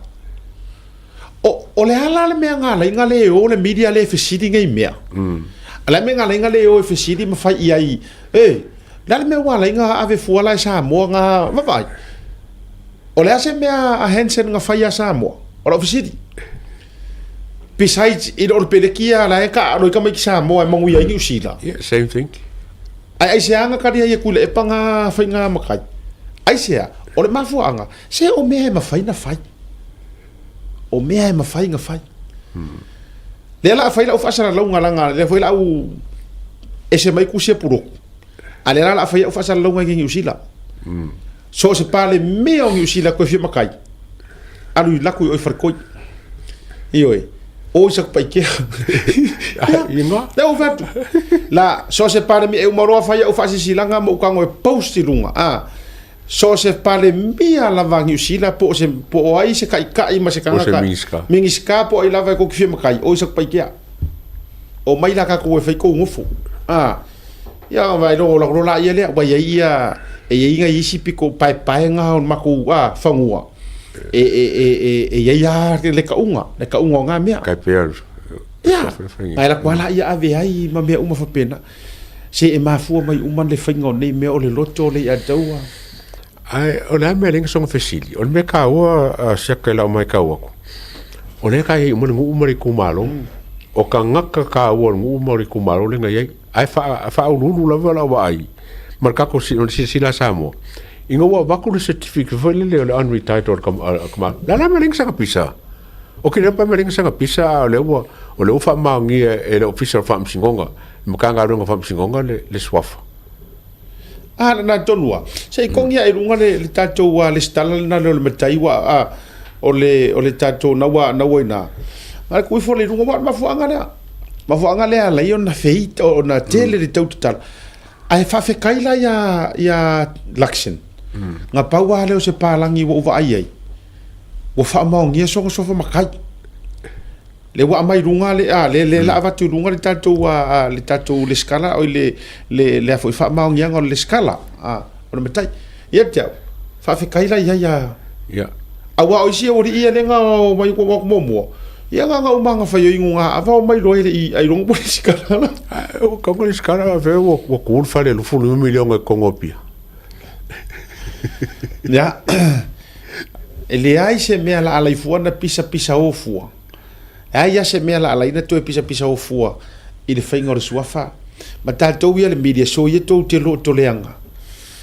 Ma le soonga whai fua. Pe kau ke le fia i lea pare mia. Ai kasi lea vahenga fo i tupo i mea ia. Wa fo ilanga leo akua whare whasara lau ia wha moe anga o le leipa. Le ra awa akua e ave i sa moa le wha olo akau. Wa kasi ngā lea taua. Tu sa a le fia le national. Ngā oi fua le ave la pisi ei o i sa moa. Io, ai le oni mea fua mo mea fua sa moia. A ua pale mai ya, pe anu te fai atu. A ui le sa upaki rea. Ele sa upaki fo? Ia. Ai oke, makua yo e mo a menge mo lango inga mea lango fai kumaro. Ia, kukusa le kau. Io. O ele va pe o sa upaki rea, mai. Pa o ia or kai mar pare mia ngu sida kako kaimi. Markako vai kaimi re kau kenge. E te tau fo ila, o na tātou faa alo ngia. Mana tua mai. Ile anganu umar fa Samoa e se amo me ka o makai swala pulenga ainga ma me fa pena e se foi to inga matai to te to ina o se to pulenga po o se fa alo ma walunga vai le makai o malo ko runga put it up please one more time. Ministry of Justice and Court Administrations honorary matai title certificate honorary title. Ele o fa pe mai o se makai sa o le aingo o la wesim po fa im this is to certify that Right Honorable Christopher Luxon has been bestowed with the title Tui Sinave Maulu Mototua of the village of Apia in the district of Waimaungafa on the 16th day of March 2026 on an honorary kau mamau mara wa ai dia. Ya na mai lem fai pam singonga. Onga isinga certificate le. Ai le ing fa maunginga o la wala ngawia. So menga kong mangkua mo ye la kuskala. Sa kong fe city o le fam singonga. Ai o le mai ko nga fe city fa le i wa. E makau foi ese menga ring malanga ku le palmia o me fa popo. Kusanga wa ko ale no fa no ia va no foi la mai ka ia ko vai ko foi li ai le mamau ko ka mai mesi le nga ku no ai la tu foi le fesili ola se passe se nga lu sa mo ai alo fesili i le makai a wale alo se fesili le dei po le har kulanga ia ole tu langa ia tau mo moli le fa malo ma fa te telea ia lo sina ma foi fa lu sa le valasi vai na le lepa ma malu ia te oi tui sa mau ave fo ile lao le nei fa leo tu i lungo tato por kalame ia le foi fa fo mai tui vai sile mo mai fo fa manu yanga mai atu vai singano mo ronga ma la to fo ia inga pa ia le ainga ia le fa mo le atu fa malo ma fa tai sa mo awale fa to fa la inga il fa no fo tupu le fionga ile li pa le mio ni usila ia e ke le ale runga ma le lalo ma tulanga uma a upu masania ile tunu e te tele a pesenga tu ele o fa taisa se un montafa whaaftai ainga, whaaftai lo toua to wha wai. E rei fo ingi ainga e kasi ai pea se finga ngalo mas ko wha se me wha pea. Iyo e leanga o sia opo masia sau, ua ngingia umar prokiki. Le ua mafua i ona wha pea ia fina ngalo. Ai whaafitai. Ia, sa matua inu malie, pe o re tala e whai vai o re tangaloa opo le mai moanga Samoa. Ia ao, ia whaafotu tupu ma, taili papa, ia maalanga mamalu, o le fionga, i le pā le mia, o si o tātou watunu, ia oi fori tangata ua manatu ane. E pala le maa e le pala le tala, o le tala ave lea, ia o le pale fo'i o le sunga i laule le maa le toa i le tofi, pine i le maketi, lua se furu mon tupu miliona le fisosoani ni usila. Ia, e le ua mutia ai la le ala i malo, e le ua faitau ai i le ai, o le pale mai o laksen la tauia. Tatia ia a fai o ni mea na wasa mai ngisi o pale mia sai mua. E i foa le fui ngiu le lapalapa i le ua avea ma, taitai. Ma le tuai lo lotoli a taur sau noanga a le fionga i atua olo. E oe, ina ua umusale le mautafono a Amerika Samoa. Le ale sa wanga nga kaukukuru ko inga ma faasanga ya le fionga fongatala ya ali ma fai ai wa kauro wo ka yao se penga fau ma la le farefongo o lalo le administration ngisi fonga fikalai e foa ma mandu matau wai le ayor kanga kale o pale le kofi nga kai o le loto le night ta una tato fai ai me ia le ato sa ole penga amaka pai penga o amaka ai uma enga or kai mo le a kawala o ifo ia se me o kura i mai e le fa ngalo a fi ai sionga vau ai sungi a kauri kingi a wale o ku le foile na fo temi fa penar so ifo nga ton tato ia a mele a tato au so le se o so solo fa ma ile mele o kura i mai na ngonga haro fa no le titi le au te vai so ifo ia ile tu do wa ta o fo le nga la fo malanga na ia o sui o mo tato sa ole ai la ku fai ko inga fa fisiri fa pela ya fa taite le lava pia ya sanga yane ayo le tai kera longar me mo alaction le la fai tui a sinave modu mtotua ke ro me mo le la fai o le vakos ko inga forward ka ko auro ka pier maru o le me mo ngari ako tatou para lo ia fa tai la unga tul tufunga oh e ha sa fa fa de la unga ka malo tui sa onga leanga o tui tufunga free to a masani le mo le ola fe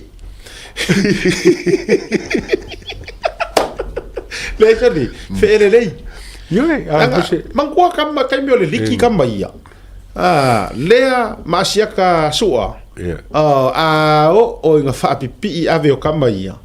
e mili ai e filisi kulo tu funga mili a kama yang ki rupo ama mau fungai e pengi mangori eli ya kama ya makanga le foi live fisidiat o le foi live va yetu ile foi ngol la unga e tui ma le va tui le olanga le soifo iyo anga música o ngole ya se uma le tatu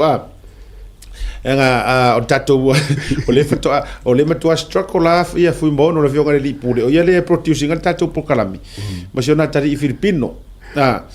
ia ai o te lo na wo sia tu lunga se vai ngol la unga le fayet kala ko malo this is your family vai o mori tuai ia el fafte tele mar fa malo ta pena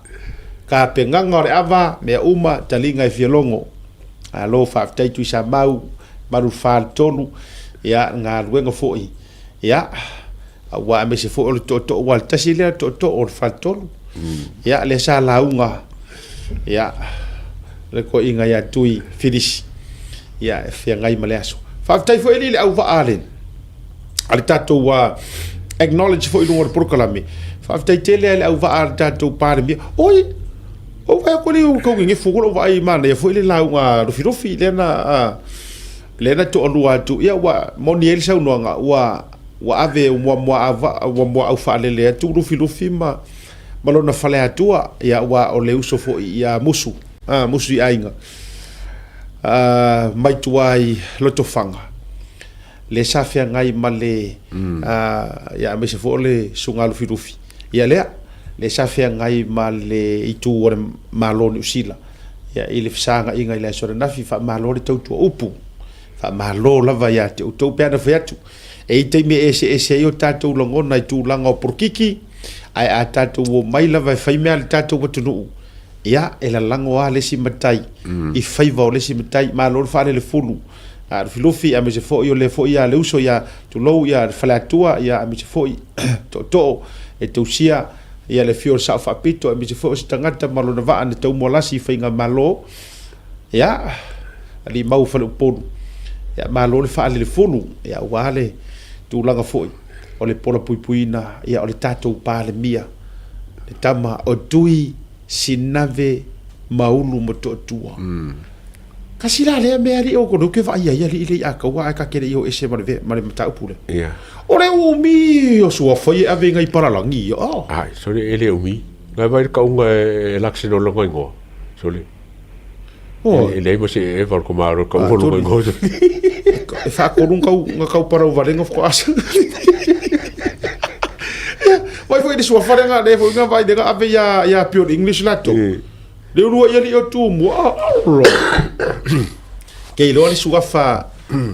ia ele a faina ai tasi vo suafa no fa pia e kau manga ia wa kakarango ia suafa ele ko e fa ia wa fi se manga ia pe ang fa suafa ka ko par mia ia tu sa valalu ia ko le go ga ma fo la ai la ngo la ku mo er ma ke fa go ele pisa ele pisa ia nga vo la ka mo ko ingos ko sa valalu le ke mi ngai a se vo lodi ai idi kamangai ide umang fa yaku ya lodi o ya fa ka kala mai ko fa sa bo de pero di oso mia wa kasi we ko ingo wole vale ola ai na no fa ya tu fa to nai tu isa valalo ai anga fa ingo fa ya ro ngai ngoa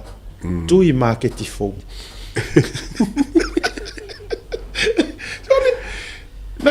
langa yer kanga fai go ku e pa ya ku por sami e ke sera fio io e te ana fa ngoa la pi fa pingi va tu fa tu anga malo le anga iluma ina ia tatia ai matu e se le vesi so o kanga kai me ia ma me ko kingo ainga ma me fa pia ma nei lo al fa nga nei fa makaya te kanga ile mere sa ia fa ya a fa ila ma ke ia fa ngolo tui market fo ai vai lai lo le par mi asa what's your honorary title my honorary title is I am the new market I am the new Samoan market vai e po free market fo ioi se o me va pengi e ngai vai lia e ai mangisi e fa la ve ma va kungi nya mangi maungasu ngare ave a tui flea market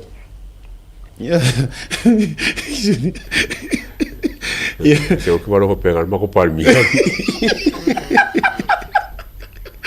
tu mo modi e fa malo ya fa tai fo ya tato mai ngi usila e ui nga lauro ka ko ka e ui nga lau e HRPP lo tato tata amar tato ta fa vale mai la kale ku fo lunga sei vai e tur matu tala le ai mo modi fa tai fa kai le mo so stangata fa nga ruenga tono ni usila mas ka paki le ko so skala kala so stangata nu sa moa o lo tono ni usila la e so mo fa fesidi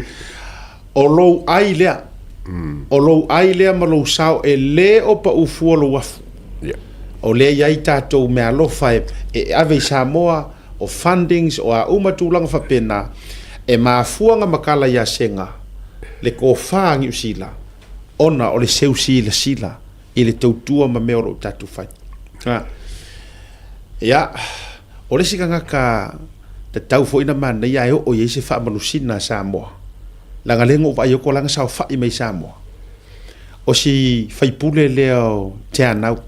Deng fai sikse. Tu yono. Wa misi se makayo skoi. Te anau tu yono. Ai okay loa. Langa e or fa ko fala ingan pan mia. La wa amaka mai lunga i maunga wao. o i lo le winga lo tala lia taua la wa amata mai lunga i kama kekeli ai ele o mawhai au na whaangalo a fi ai siona vau ke lo res kanga karanga le stanga ta ele mawhai e si la fia lo fo el pal mia wa uma mai fai siksi wa ako uma isi mea ma pensionga ma mea e ai tasi na tanga tala ngai o fionga le tua tau whaaloa lo i le tau ye ave i whaaloa kiria ingar mata upule wa ta ue mai rosa langi maka upule ko karangoinga nge wo mo ho ela kongi fafo ya wa umar mata upule mea tau anga aku manga le yesungu i parmia il free visa wala ngai ka il parmia ele imalie loko ka il parmia on menga sa kaunga il ka ko media ma ko ipingi il free visa ai aku lo ke fuale ai aku ko free visa ai aku lo ke fuale makai manga mea ai afa ku ngela ai kero e wala ki le ka di fa peo o laxen and do you have an authority to give me a matai afa pengela le la le ai de makai le e la se pule o ele ke vidi le ke karango mai e fa makai ya o le simeta ya na utusi sila mai le sunga ya tu yono te anau tu yono o ia tonu le na lea sa mafuai ona maua le avanoa e avele pili o ia tonu ale na se ia le tatou pili o le sitiseni e ala wa siksengi e manga kua le me foringa o ko malo le ta tau fo ia se fa alo ma wa lunga mo ia ya na ole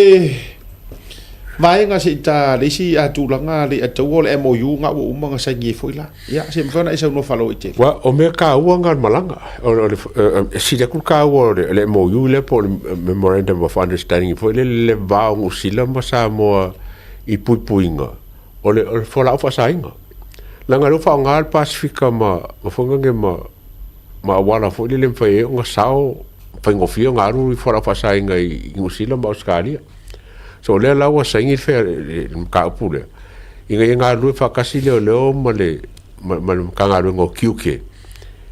i la ko information fo po intel fo inga fa suya le la kwa nga lu o ma nga silin ka wa sa ka wa e ka wa ku menga palmia lo makai ya o menga lu ka wa palmia ya wa e fo la le kala nga o ma keki pe a ka fa kulanga me ya e ka wa saingi ngo me ya pikol ma keki o makai la ko wi o se ka fa ngo fo le fa popole icing on the cake matai e ku so o tulanga fa pena e salangi uma iai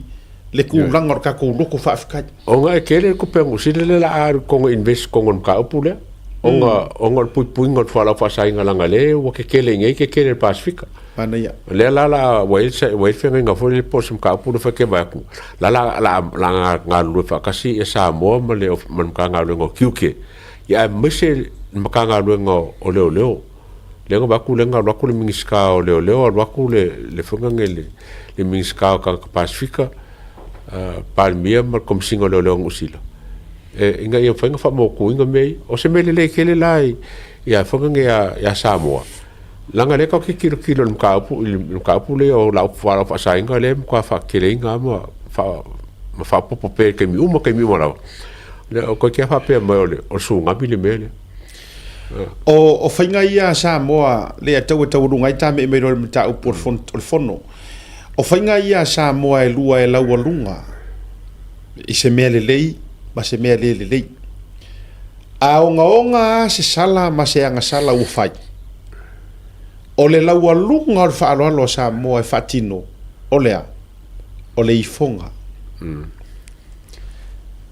when we done the lowest part o le olanga paua o le laua lunga o iai le whainga inga ia makala se finga ngalo ma koe uku fia le loko kinga o le ifo ai o le maua lunga o iai se whaaloalo Samoa onga o se mea ua whai ua malie le iai le loto o le makai ia mangingo ai o ngoforo nga Samoa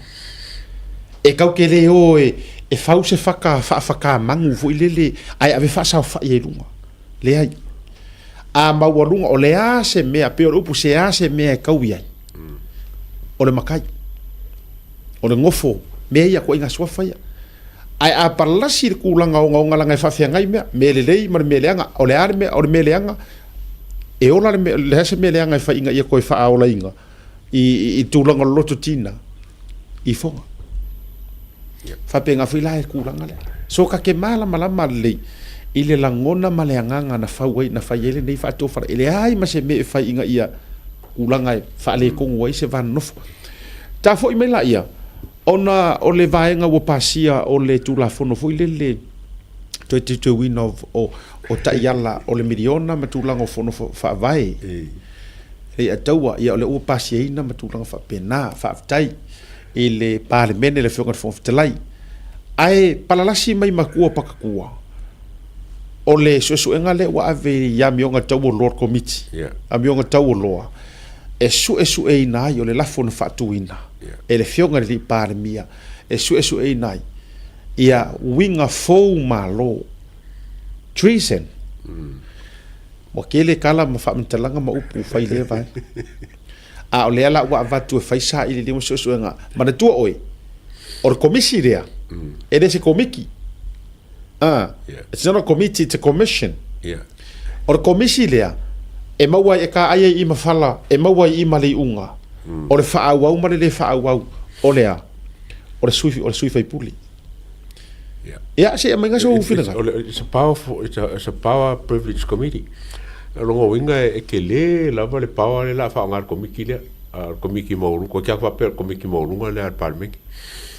o le mele ke vai ki wa ke le nga ola uli e loke le pule treason ia o funga ngol mo le anga ai man ko le o lenga ave parlement le ka pule e lu se la mela su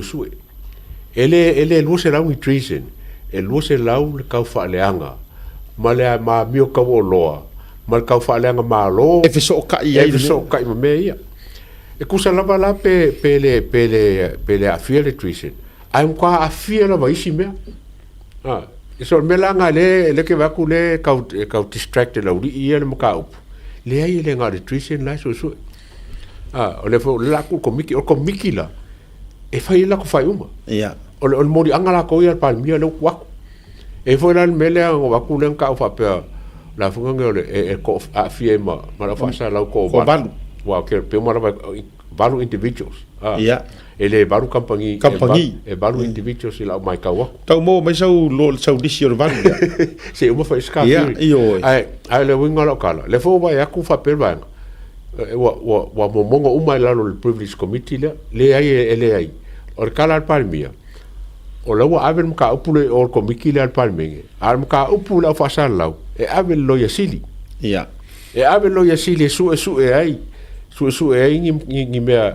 so di kula fongo wo fai la fa sa la ngi por kampangi ko bar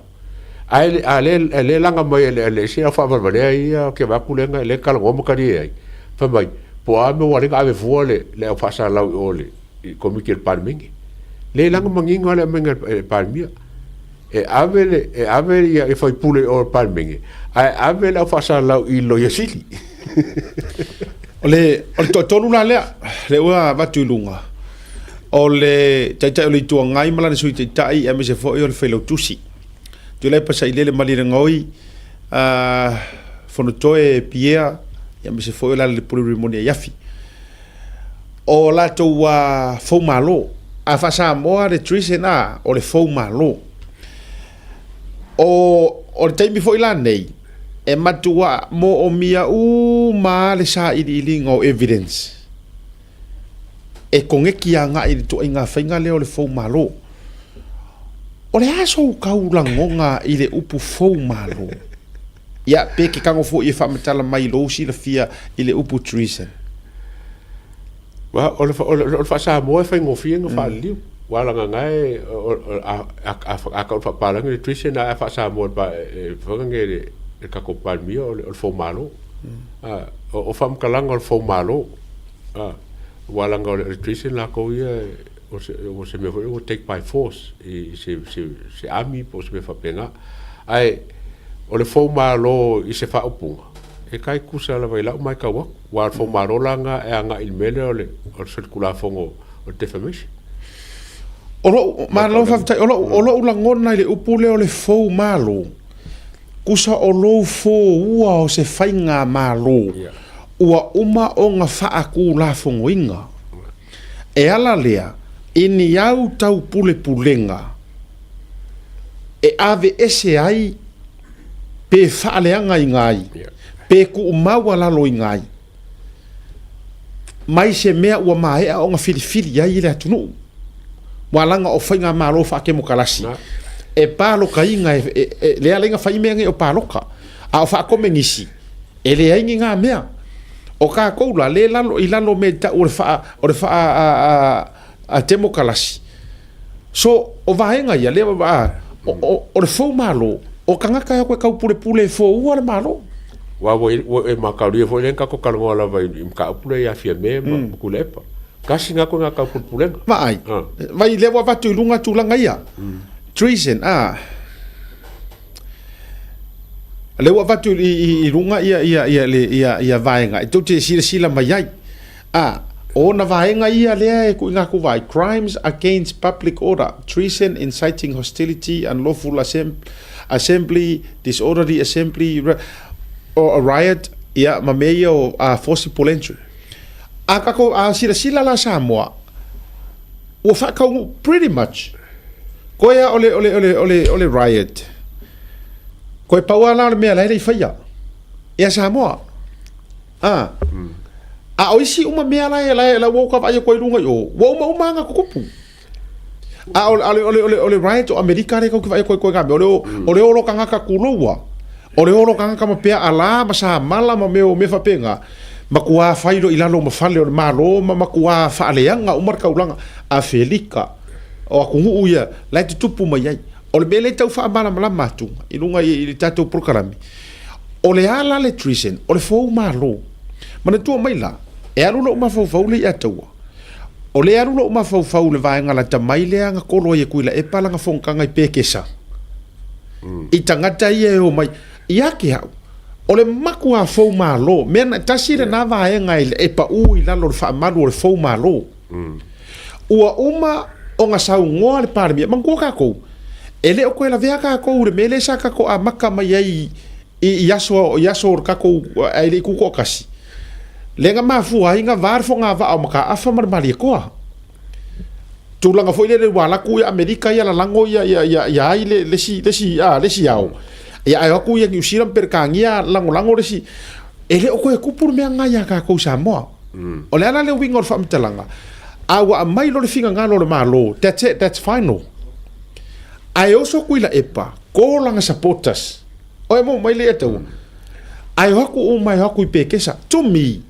that is treason inciting for ole wa inciting kusa makua ko e paua mele ku kupu me onga o malaki o ka keri siango ai ate o tua me nei mana tua mai le atua e sili aku ngaleanga upu ma hurtful ia upu ngai lolo wale ku lo wanga ngana nai lolo wale talepe la se fali sa le a me se fa kupu ngole vao supporters le vao la kom supporters ole fo ma lo me nga ko ke sira fiera kala ka malo i vale nga fai ku lo wa isi o ma tonu iva e maro sia ku kala nga ngai lo ngai ku lo wa ngai lo or kare per fali e maro si mama or kala nga ngai lo le o fa o ka mo sa vali ka u fa le nga me le nga e mafainga ko kilingi o isa u fa sa mo e pala le ma ai le pala kala so in other words makua i kau mafai aku ila epa e faaleanga loko e vai sa mo ku sa le ka mafai ia lua ia ko ikoya ore ro kako e to titi le lope a fa ka le pa ingali atu wakako vai wakamo fai vai ngare fai se la ko fai ngamalo me ko ole ko inga lead nga ya nga yer me ko sala ka mo fai e su e mayangi me fo e ka mo fai ko e fa fo e sa mo ngi me ngi fai nga malo po ngi ka inga po ngi yao se e lua fo e ka ko mai fo so a le fai la ma se i ka o fior media a le se ir para ka media e so solo fa mai marosi so ya dia ule ya tua tala fea unga le lei le fua o se kapu i mele ma le sia mea se la fai le official pale mia ma la fai ngi ma fai nga fa ale ma fau i ai to tele oni tangata sa le ia ese ale me o le ave o lo constructive low criticism ele a fai nga lang o le fai kau ke fai ia ai ese mama o mai ai lo tau pule mo lo tango e fa poto ni tangata ma e ta fa le lo to ni tangata e fa sanga nga e fai nga malo ele se ngai mere fai la ko ka fa le nga mo fa ko pu vesi mere fai la ko ele mas me ka ngai wale le la ko mai o la mai ngai le malo o la ko nga mai ngai malo ele se ngai nga me kwa mama e se me ka o le ngai ya o le tūlanga lana ia te au ia ele ai mase good luck pau nga vai nga te fai a fai fo yo i o le unga lea e fata o to ai ma fa manino a fai o le a sa o le la se i ro makua se ia i runga le se mera fa la makua fa ke me le se ingole ale ma tua i se ia sau el parpala ko i sau runga parpala ya ona yoi ele te tauna to ola to inga ale ole a fa o lo a taua ma le ma fau o le si vai ngari a te weli fe so fina ngalo o koe haru le o koe maka i winga o ri mongi sa fai to tonu a ele no foa ele te mile na fitaria i mat pare mia le winga te foi le wa e ya ta ele fa pe e fa sa fo ko manga al te mila le e ngofo ai foi le pole sa fai la lo ma va au mai ma aka foi le mana tala ina tau ai mai walo ma fau walo fai le tu malo le fa ta sina fa pe le to ai ngata Malang foi la o le alu a sau lunga i kuskusinga e sau o fale aka ko. E se a sau longa ingoa. Ai a sau ia tunu i fafu. E la lunga mai ali tu malo. Ka ro fai. sa Ta sin na va nga ali atu. e ka ua foi la ko ki kilo ngai fam singonga ia nga le ngai nga le finga o va nga le e sa aka ko ku a si ku o funga o fo malo walanga o fam singonga ia fangi ako umo lava me ia nga ia o ngongo ka inga lava ngai fa muka le ka inga fangi ala out o me nga ka o fo malo kasi nga me ka o fo malo le la sa wa fa sa mo nga la udi la ko yo lo ka por fo malo la nga kele me fa fo malo e ka ki lo ke fa singo nga lava le foi kalangomba ia le foi ko mai ia e la fo la ko e pa o palmie pe ia la udi Ia, uma fo yo lai manino mai fo ia ile under the Samoans Crime Act lua su ko section fasefu. Treason is defined as a serious criminal offense involving the subversions of the state. It is characterized by actions intended to overthrow the lawfully constituted government or threatening the safety of the head of state and go on. Well, singa me la karango le treason for le masa ngi ngu fafu. Ai le karango le treason like kongor fa ba. Yeah. Fa winga ngal fa ba. Ai o upu yang fa nga li mongi langa fui fa karango. Ele ko ma ai overthrown le fa nga malo. O karango nga fa treason. Wo plan la ko vai nga fa penga. Fai la ko fonga fikalai mga ko ka fo mai ai ka upingi me le il pa ingang ke ngi ala ngai they didn't have the numbers o tato vai la tato ya te le lava ya tu langa ole aono you know I'm looking forward ya te ele fo ise si a me o fa ya to le issue le mak fa so ole issue mo ka ku se ku ka o firme le mo ka fa nga langa e pe yang ka fa ya I will never ever agree. Ele mele le ke le nga fai maku ai mai ai fa mai. Anga wa ku o le media ia le akawa. O ma o le ngaluenga ia no o le ke karango fala o kele. O le media ia o la ko ale nga luenga o le kau kala. Li poki kala le anga kala sa o kara pepelo. O le media ia o la ko kiu nga. A o kanga ka kongu e fa ku pore vesi Koe foi rungar ko rulia. Ulowa. Ka ko i me se sao. Ka ko wo i me se sao. Or ko rulia. Ai kaula mo ai fa auru pa ele onga kong. Mar fa auru I ila lele au kafa. E o ia pe no fa to tere to fa fo yo fo no to wa fo ko ye e se fo ile fa ngo sianga e fai malua se na ata fo ile le pe e kong I mai ai ai tia e ile tangata e nga ke loa pe yor kala e fai ile langi malo fi e kari malu le au o wingo tala e fa pena me fa nga fo ko ile aggressive ma ole ko alua le ai mai se la ko inga tu lo ile fa pe te fa tu lo fo ile fa fo mai o I kongua le mafua inga vevesi Sao. o le ale pine o la fa matalanga le anga ua file mu ma fa file mu ku le epa ma ku le mele nga kifaya e ko ke vai uma media uma Sao. wa fo e o kala ngoa ku le to e ke krila o kala le fa ku e ko Sao le. the moment ai li foi ku la epa e fai e ka o fil ko fa le anga manga me e fai or kai mi foi nga ko ki silai wa le lo fo e media ka fa le anga o nga fai ngi kala le wa fo e pa wa yo me alo ki fifie I'm telling you o le aso ai fai e kuila e par swinga le o le aso fo nga e le misi point o kuila e pa lungo ka ka ya ele ako Sao le. yes lan me o kupu ya fiki kulowa lan me o tupu ya tayori nga makua isa mala o pingela la fa ya tu ya tayori ile le fa fonga mai le sui mamal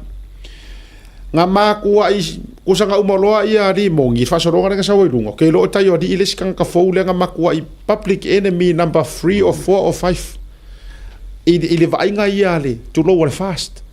makanga kala ngore majority le nga paro kan maro ai ole kai mia nga sa wai ka yori I fa sa o kulo masui ma fa da ua le fina ngalo ronga I kumalo ale nga o runga fa ko ka ya nga mua ava ku ye fa ka nga ke lo se fa ka nga mua le nga fai nga kaya ya ka yori ai to te sila fia na ona uma wasila fia mongi fela la me wo ye o mako koe whaia kuangi kara leanga se vanga ka le ai ele loko ika e alu personal ia o le problem la ngar problem marga karanga o te tala noa tua ule media le wa uma o sa ngoa mai loa ia kai ia sa moa pe ia le alanga kamasese fi mu ko arkai give him a chance vele avangoa leanga ele inga ka leanga pia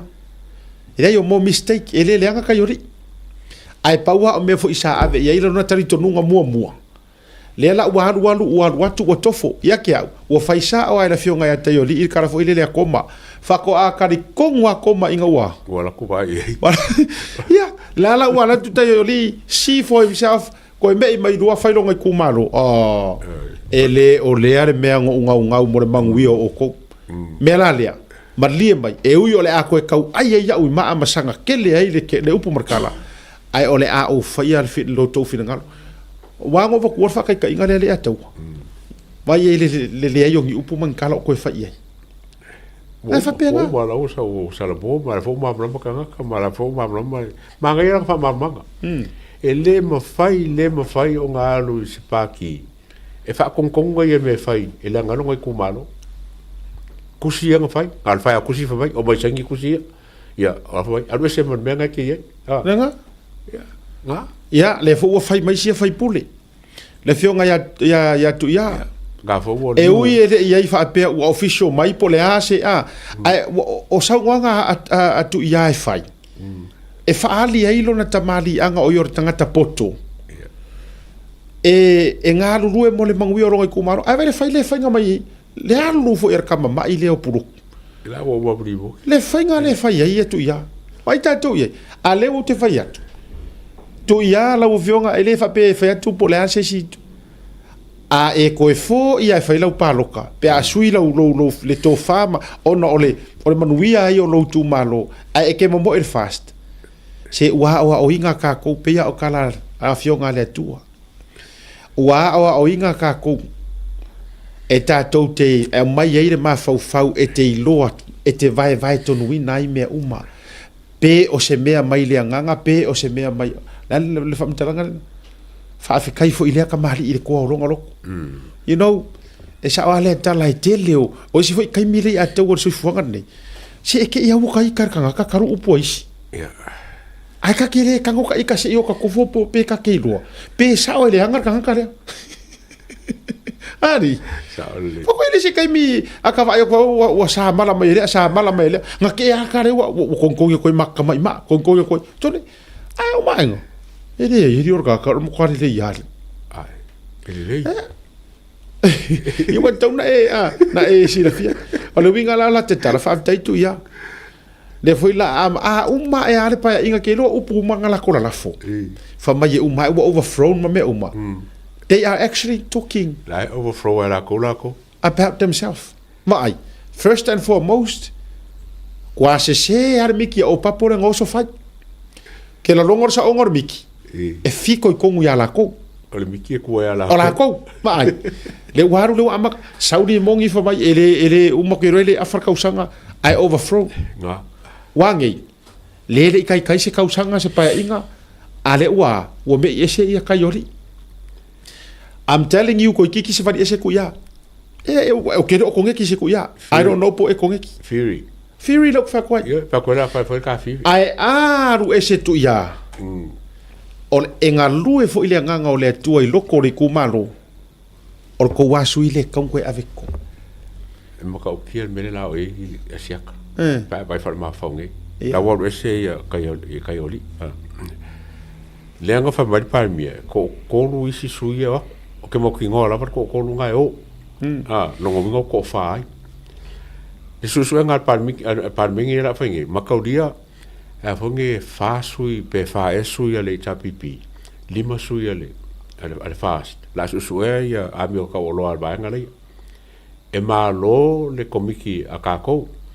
ma e sui le chapipi la ngol mela ya abaku ngai ko par mi e mo kwa majority la longo winga ko fai paro ka ko le ya longo winga la ko kia ko fiku ka kela ka ko mai kau la ese mari chapipi atato vai la tato ele afale tau sanga le nei o upu mai nga sa ngo ye limongi nga fa nga inga mo la tau lava le fa mai e afo se ronga se le me o so ile matore la ke ka sile a upu ese le fa o lo a tau le anga fa mai se ilonga ese a o nganga ya ke le nganga ni me ka kai over esa no le winga tal o nganga fa sa usili o nganga na tu la fo e o fege la o ku por ngamia ya or kala sa sa ka mo fa se ilonga si par me o so ile la fa ko a pa ide se coffee mingiska e avatu la fa matalanga o re kanga ka kongwa le nga ke fa ku pua le masainga o to fo ie to te le la nga ina tu lo wa ile fa tu ala lo mota to ia la nga ina le upole tu si o sa o ka kanga ka si fa kwara kana le ai la ngol ku ala lo fo e vatu mo o na to fiere tu ala nga mai ko ku ala lo e va ku vo ma to tu ala lo e ma te de fa to no to pito au va ai ngai mo fai ka u fionga le tu ale ya ka e alu sa o ar perfecta po or kanga ka ore ku ka usa or kanga ka lai fa ku fa veves ana ka u ye yonga se e ala fa vela ngai lo ku la e paso nga se pe afa pe e aku la e pa fa veves e ko mai fa la o i kele solo pe foringa mai o la auri le fa veves e to mo mo e le ka karango o ke ro ka u ko ngi ngi ngong fe ai ka wa o e ku ur kala le wa ma vatua tu o ai o ia te o e fe au le ngai o ya o ko ia ko ke fe au le ko fai lo ku i pekesa so le pesa o le kala le ka o me esa le nga ku o me ke ala ko di o e angeru a ke sa fofori o e fai se u le ai lava ma se fai fe au o la o fa longo wala tu ta sa o ya ku le pa le nga fa penga o maka ka o le ku wa le ku spa ia na tano ma Samuelu ya kavika Samuelu ya saulo ma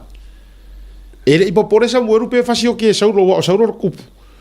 ai ngala kwa ka uyai ore ma sai le be kango ko ai ma sai piko o fu mai Whapenga umare sai ruainga ese. Maan. Sai ruainga. Ka usao ai ai. Ya bere ai.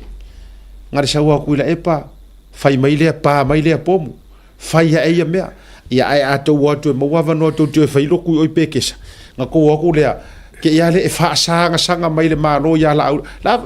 la fa fenga fa sanga awale fa sanga kanga ngai ku por vevisi. Something nice ali eto. Saole. Yeah. Al mele yo ku fai loku karangoa maile ese we need some preachers. Avisa o hare alo ro ka uai kula epa. Ka fai loku fa penga. Ole no sawe ta watu o savali lele o se savali mo tangata loteli. A o savali le o savali wa musu ya wele tu o sawe ta watu tu le pa malau ta inga. Ia e fa ma wala lo mai to tuli le tu. Ma fa pe upu nei wo o nga sala wo nga sal te lava. O mo fai le ki po men. Pa wa nga or ko. Ar sau mai sa ka wa. E sau mai sa ka wa. Pa wanga or koa. Ka kwaru mesa. Mai fo isi ku ora ke popo. We need more of those fai out. Malo ka ko bai e mala ye bo e kal mele kan mo kaimino. Ka umma me fai ake popo. Ka umma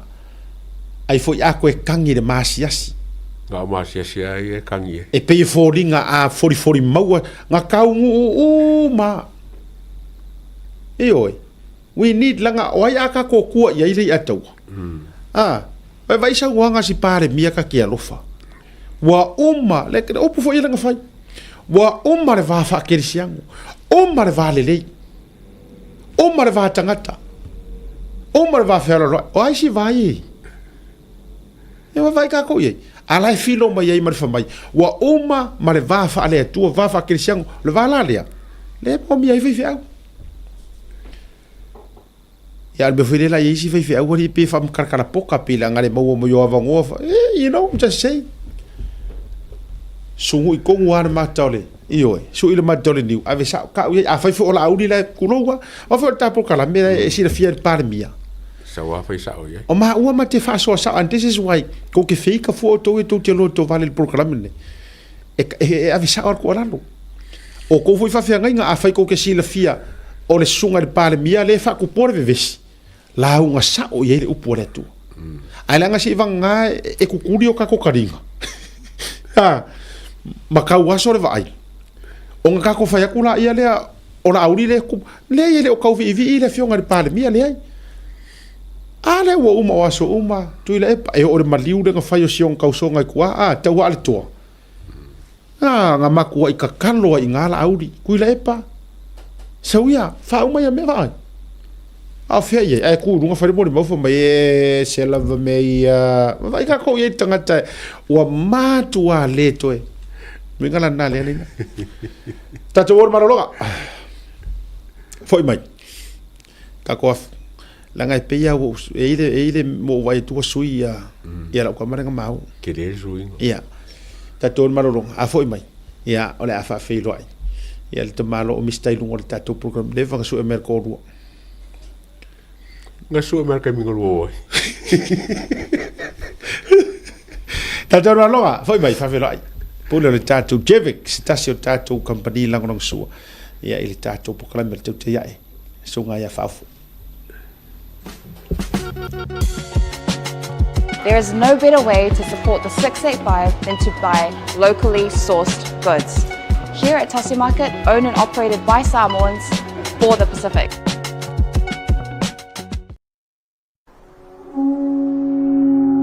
SMI Hardware is proud to be Samoa's leading provider of high-quality steel, metal, and roofing solutions. Colors inspired by the heart of Samoa, from the deep blues of our ocean to the warm natural tones of our fala and tapa.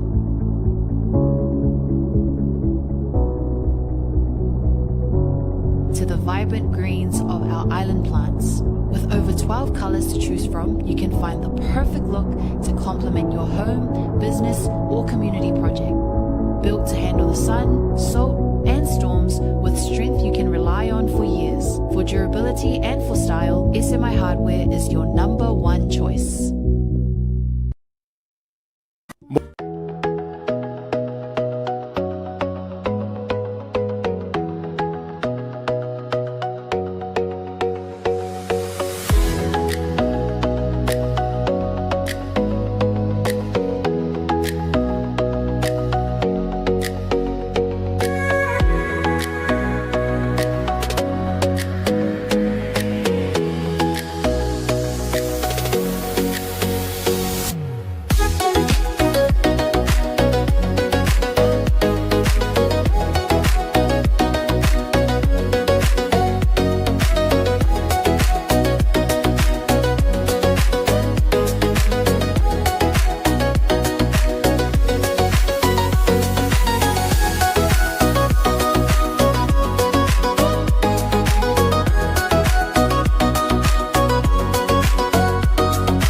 Talofa lava and welcome to Anava Moana Hotel.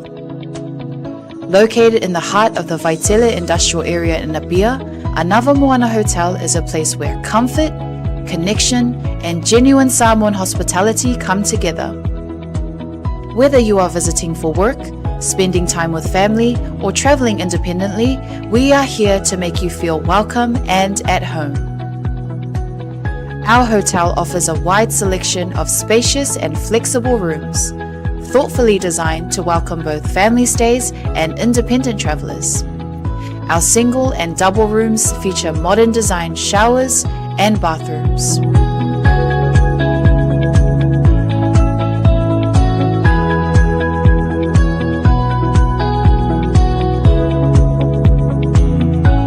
Our family rooms are generously sized and thoughtfully set up to accommodate families of all needs, offering a relaxed and welcoming space where parents and children can rest, connect, and enjoy quality time together after a full day. Designed with both comfort and practicality in mind, these rooms are ideal for longer stays and family visits. Anava Moana Hotel also offers well-appointed conference and function rooms that are ideal for meetings, workshops, family gatherings, and special events such as birthdays or weddings. Whatever the occasion, our spaces are prepared with care to support connection, productivity, and celebration. With restaurants and food spots conveniently located nearby, you'll be surrounded by great dining options and warm hospitality throughout your entire stay. Book your stay with us today and receive a special discount when you mention Hana, Asiata, or Martin upon check-in. Visit our website www.anavamoana.com.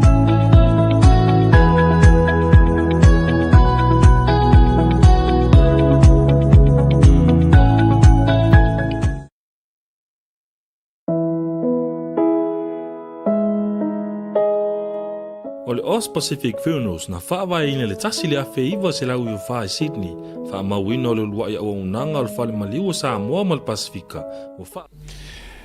Toi whatalo whatu ia i le toi taliu mai o le tātou a porokalame mai marolonga masari nevanga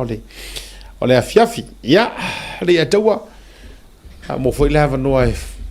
mafuta mai ai ma toi foi mai ai masia uso ia ua foi o le kangi renga isa ungoa ngalela fa pena umala ngono tangata i California ina ua lia i solo fa ma vai o to ina le amate foi mai fataro fatu sunga ia Mr. Falai o le sunga ia fa au fonu eli panapa ia i le swafa lo ia e pe ona swafa fu ile le tafao ile lo langi ma va mawa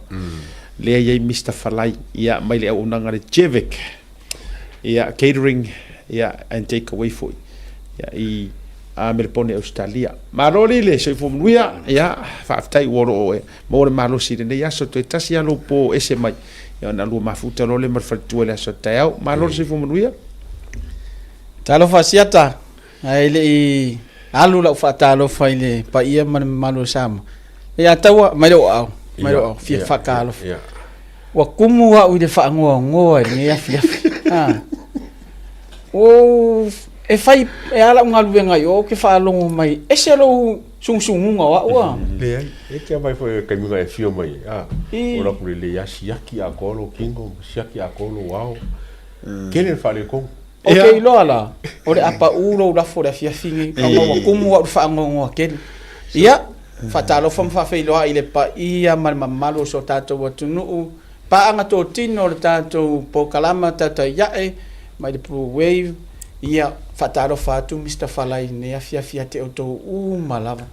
ia talu na fo me America wa ia le ngo fa popo tua Mr. Falai International Airport va ia o ngora ia eleve vesi ia la langi a wa ngoi o ngoi fausia ia uia ele ngongi ai ia a me se fo fatalo fa ile pour silio tato company le way o lo te tau tu dia la le wingo le na me o lo ngai international airport no ngole o sua forka kama fa va malo Ya, fa va malo sa ngale fa va malo Fa malo. lo no inga ta to wo inga na fa sa mo pisi sua fa tau ta hoile Pisi Mole mo si fia. le lo ke kau le ke kau mo fa kau avatu io la se Pisi sua fa farkalapu. Mole si da fia le ya tau. Na mamalanga loa maualua uia Mr. Falai. Ala wo foi mai o fa meka ngaka Mr. Falai International Airport. O lo no winga. Mole to local malo. Lela international Falai. ia fa va malo o tamaro o fa va malo O ficou. Na wa anu ngi ia skaria. O mo kwa konga la fa. ia Sau ngi ngusila. O kale lo por ko nga e filang lang wa por fe. A kai minga ro America. So ripo ko vai Iran. ia ke ro o e fa Mexico i kanga Ya, ale foi mangi pise ka foi le o Mussolini, pise Mussolini. Ya. Ele ska askuri. ia Ole si ba ngale wata uai asiata ni le ya tau. Ina ua mai al ma fa moi la so to na. Mamalanga lola ile hotel sa man no foi. O au ka fala le hotel. Ko akele yo Mexico e fai la ko food truck ya. Paula le la monga ya, mo fa ya sia ka makeo fa ma ya mo ai ya kero le la kero le ma ave sia. O la ko walu ke fia halu e ko fo me ai Mexico. Ai la si to finale fai la na pisinisi American no fo ma Mexico. O ke ya le apia i fo lunga le lave o fa ya sis o le a se me ai Mexico. E ma fai ngo ka ngo ko fo. La wo fai mai si kengi ola senorita kusa ho fai aku lo si kengi le onga le food truck can I order senorita I fai mai kengi sorry brother just say hi for Mexico ola wo kango e oka le fata lofa i le tamai tai fa Mexico anga ma ola ma asiaka longo vingore luma le sa ba la sinime dongo vinga umale o langa ngi o fai o asiaka meanga Ya, malo dong. e ka wale o ya Sa. Mo kala sa senorita. wo ma Ya, malo. o te langona fo o le mafu anga fo ile na luina o ia wanga fo mai makeo ole o tau sa man no foi e fai pi furi make ki fo ile le Mexico e sa vale quasi ko la ia ona fa mai e aru o auia o tele fie tele le mele o le o la nga ta fa vale fo le a wa uma le mena e aru ia o la yo ke ko on le fale ale lo ma tu fo mai se ka o i o ye no tanga le fa mana tu ia yo fa tu ia Mr. Falai o nai vai nga o te fie fa ma fa ia o tele mana tu pu mele tau tu pu ia tu va sai o Victorville ko mana tua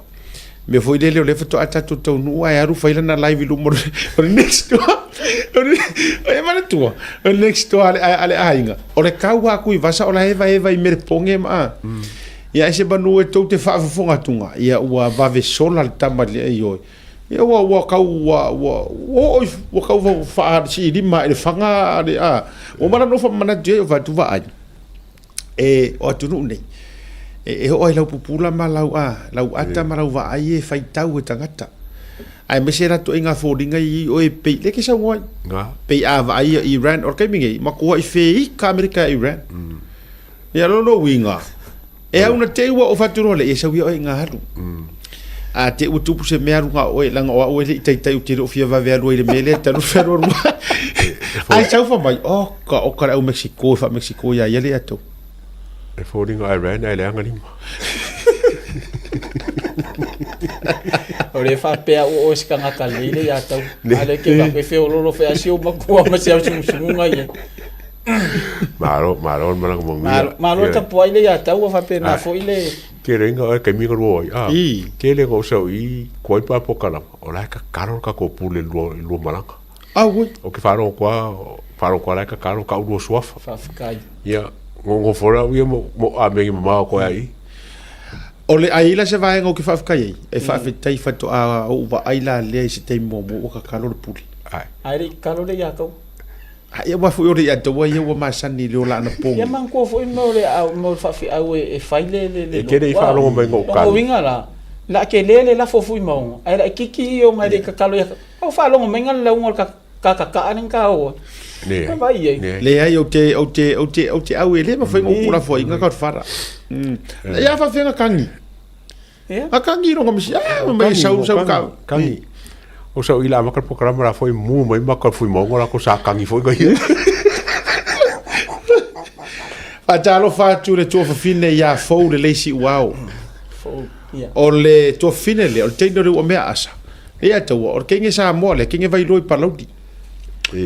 ai ngo fo male Mexico meies fai e fai le la fa o loa fa la fa o loa o inale na sa o le ma moi o le ma papaki io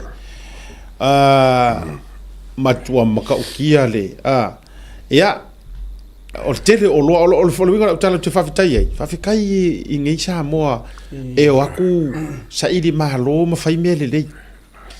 ai ese mai le me o sa moa fo ile au ke le fa pela fa ko e le fa furu pela we e le o loa ese mai sa moa fo ile le ke vai pela we mai kai au makarango mai le isu fa de tu a o le loko le anga ia fai kala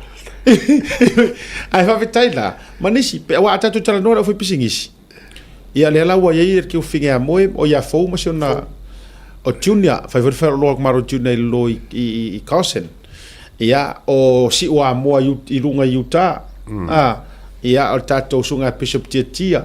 ina yuta ia o le to fine ia mo ava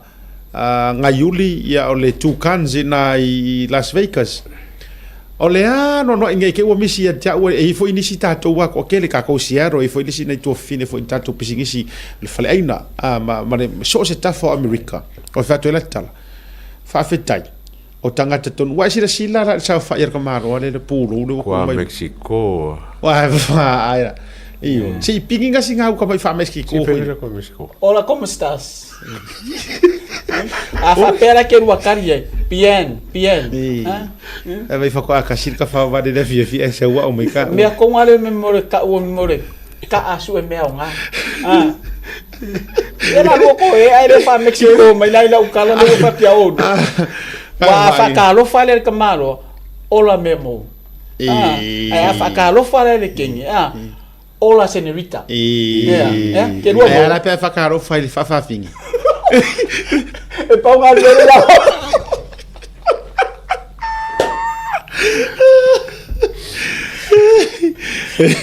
ero e a ngaro puro la ave fa puro we ya se ko ingo si o si karka inga di isi ero ora ngo fa longo mai di so le amakanga ka por kala ma wa fa foi ka oi ole ta ua le nana o fa yatu ona o leo no mau o manga le ata o ole mali foi aso se mea ele lei e ya le au fa loto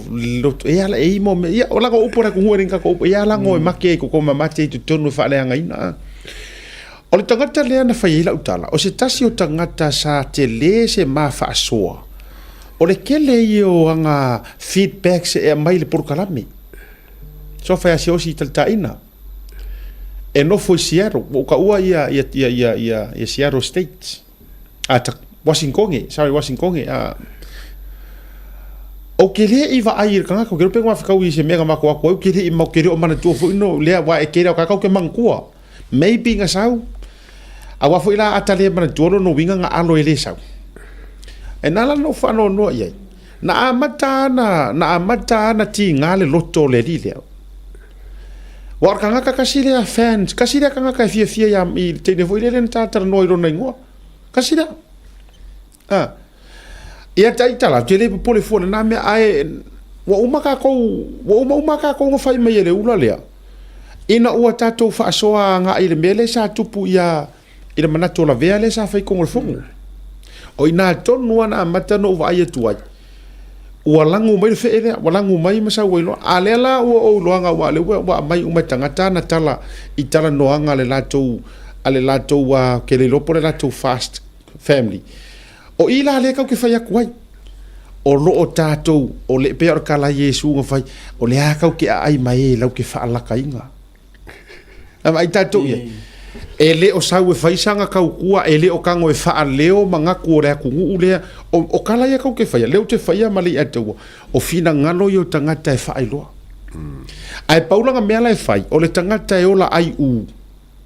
lea e ola o le olanga fo ilele e le mana o e fo wa ine mea o le bewe na lenga peu fakuloa o ke le sa kia fuarkara le maunga onga ulo ai e nano ufa no ai a tali mai nei mameli mai e le misi ala upunga o a ua le piristua malosi mo ia la nga ngo fa ko ro kara le ia o nga pirisi ko malosi e ke ro ko leanga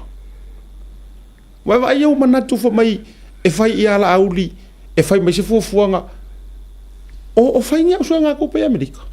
ia se esa no le a fa o for se lengi den ka o reisi o le vala aulia na au mai o atu ono se fulu ono afi ai o ma fu fo ingale a mai se vala aulia se i so wa fe siero langa lai fa fonga le o siero no o wa tu fa tu wa ile no o matai e ia ma fukanga o le vanga ia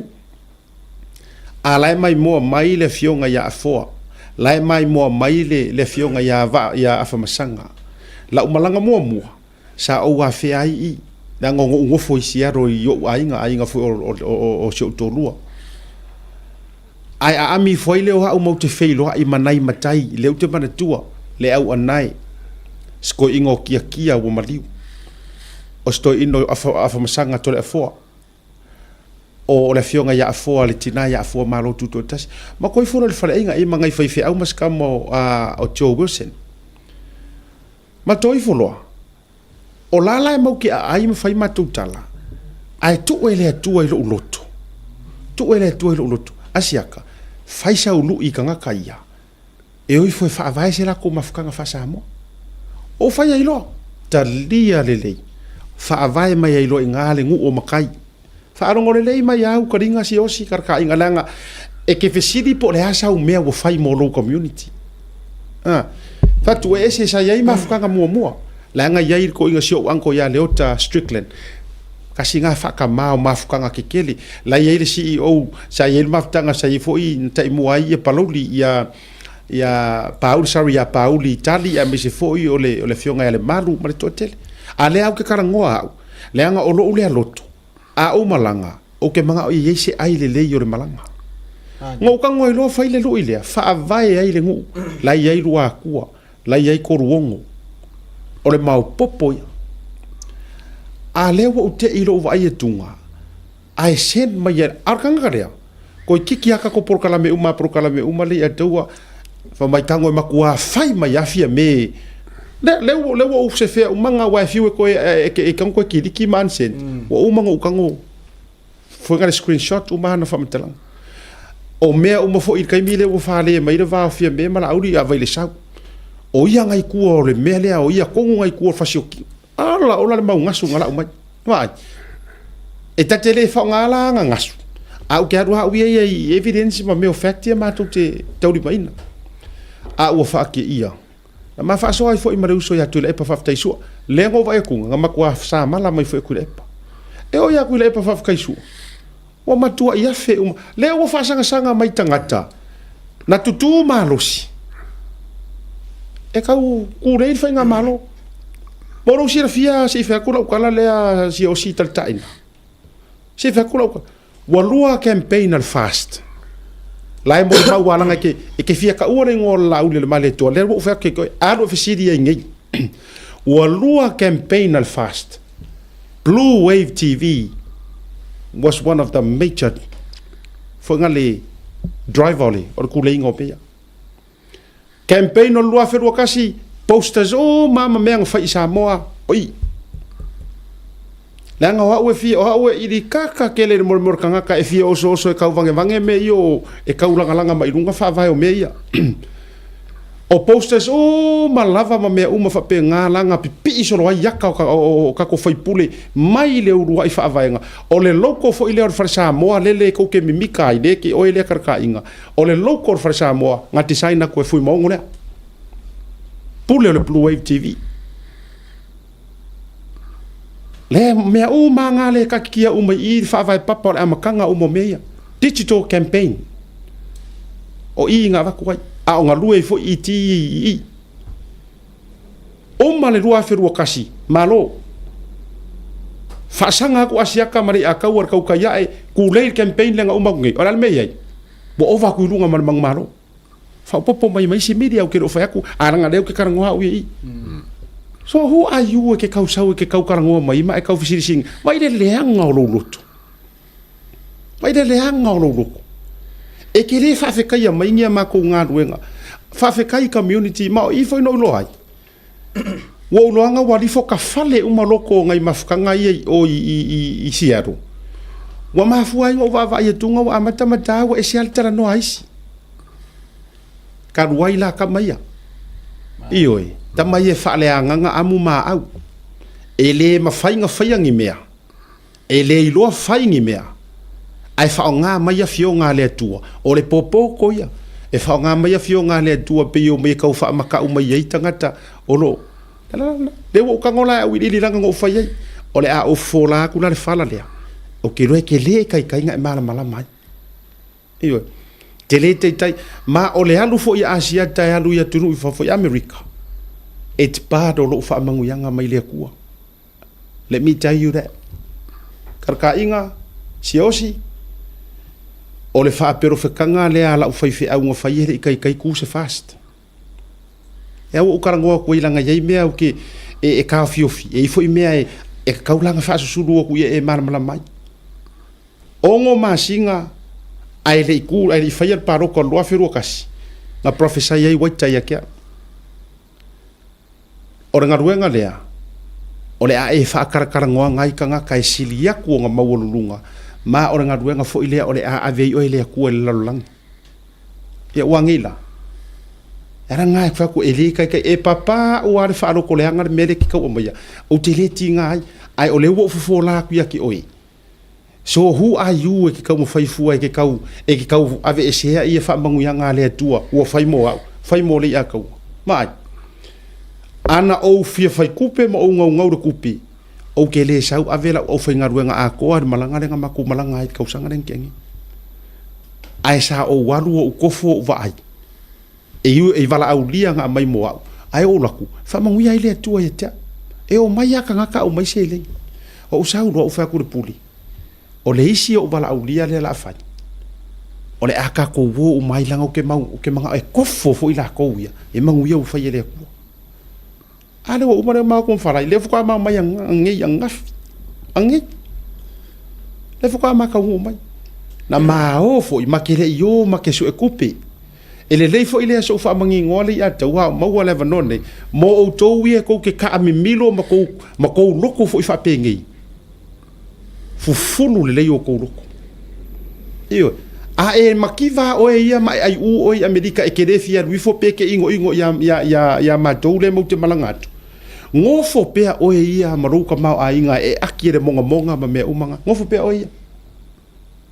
ai o la utu wala lo ia leo le lei malo loko langa la ka uvalea i masiaru kasi lea ngo fakua i le skeke. That's why e fo ngale e la ngonga i lo fa ngongo le nga ai isi skeke piko siri ngo mimikai o le skeke e se fia ri atu e o le la ko au e se ke kau langia ma ai lilo i mangaku e kupu mai e se kangaka o le makua loko le anga le mafufa le aru ka fale solo fai solo i kangaka awangi ko yongi si me ale le so a ola vala audia mai au ke la ko MC ina ia o atu wai tangata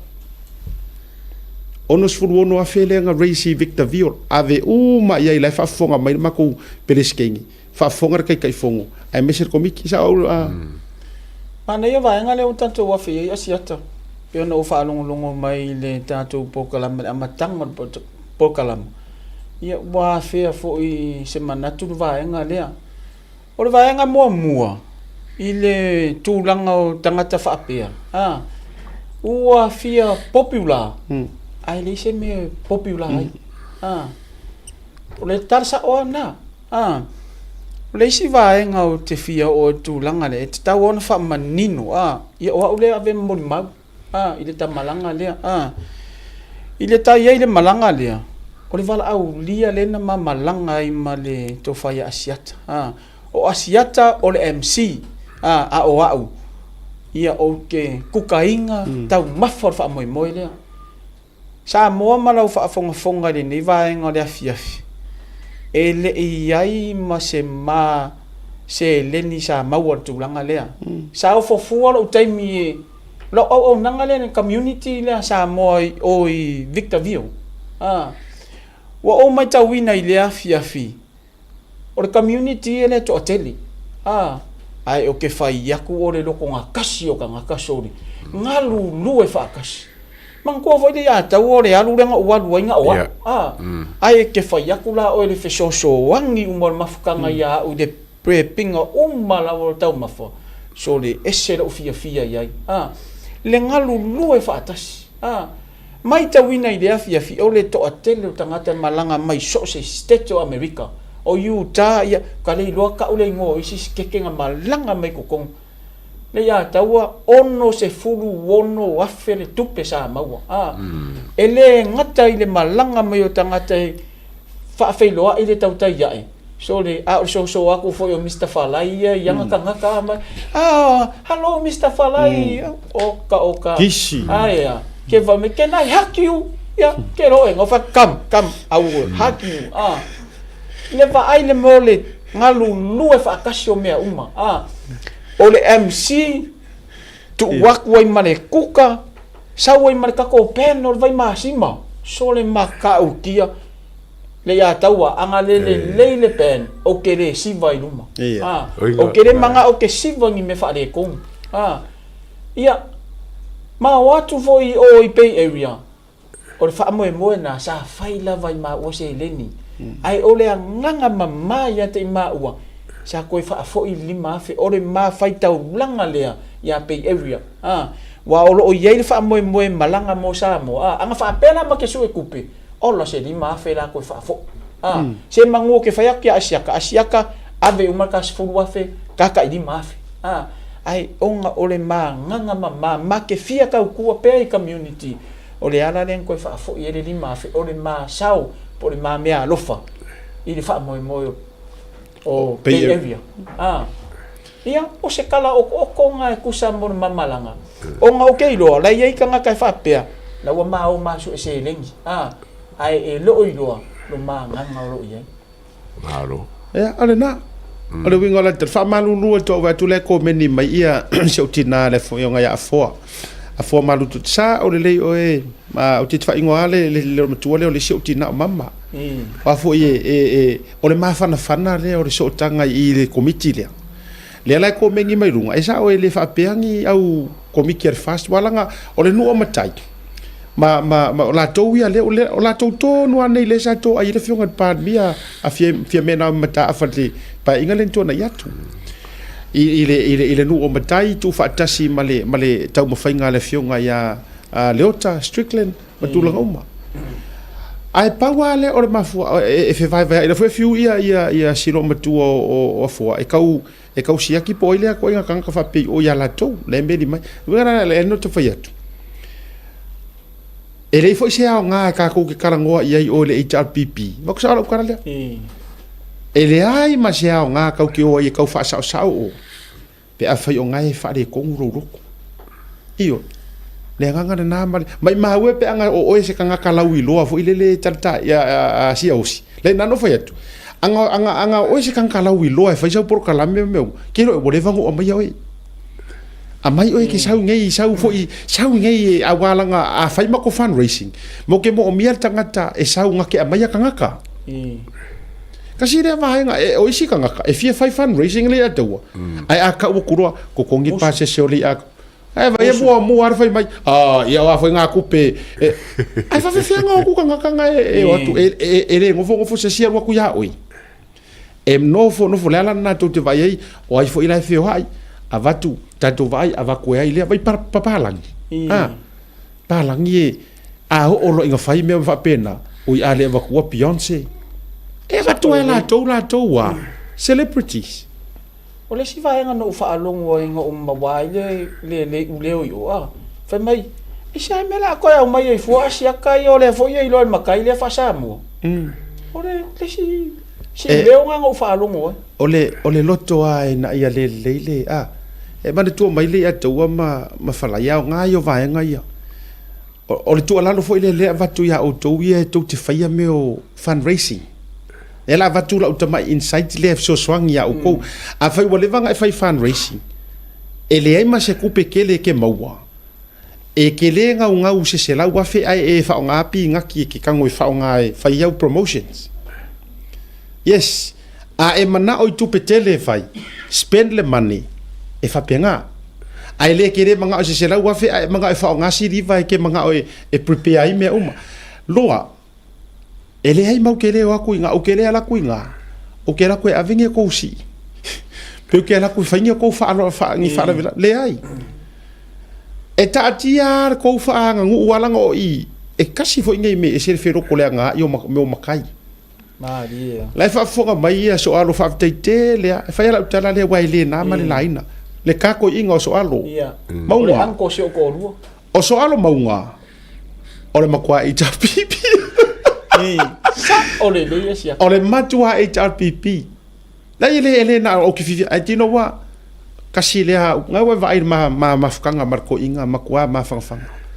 Na o tau no yo. Lafo uma mai ele komiki ya ule ate wale le running on program ya file fa felo ai MC ko fa ya kar mun mudi lafo mai ai si le fia le so alo na o wato o fa tu le ai fa kai fa alo ai fa per fainga fa felo ai le so komiki o au yang o sa wa MC por mera o la o sa erase le kupi ele ka ule le yar ka ko fa mo o ngia uranga upu mangia ula unga le ai uma e ngai le la vai se mea ka ko kupere nga fai ai ka ule le sau mamau ia falai ai uma e nga ola ora se kupi mela lea fa fero ai le si or ka o makai or ka ko mafkanga ia sau ni mai or ka ma ku ai ke ka urunga inga sau nga fai a ole running or po le menga nga le ngo sa Lango ha le yo la usu e kupe me fa pe e fundraising. Le fo ia Mr. Falai o kofo ia o nga kasi me o ngala.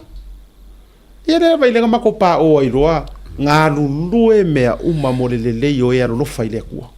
Ma sau le result ma ofa. O Victor Viole kur ko afali ata o wa o ia. Ele kele ni sa mo. A ke kele ni fundraising e o mo o la ki ai over se furu afe. Mongkupu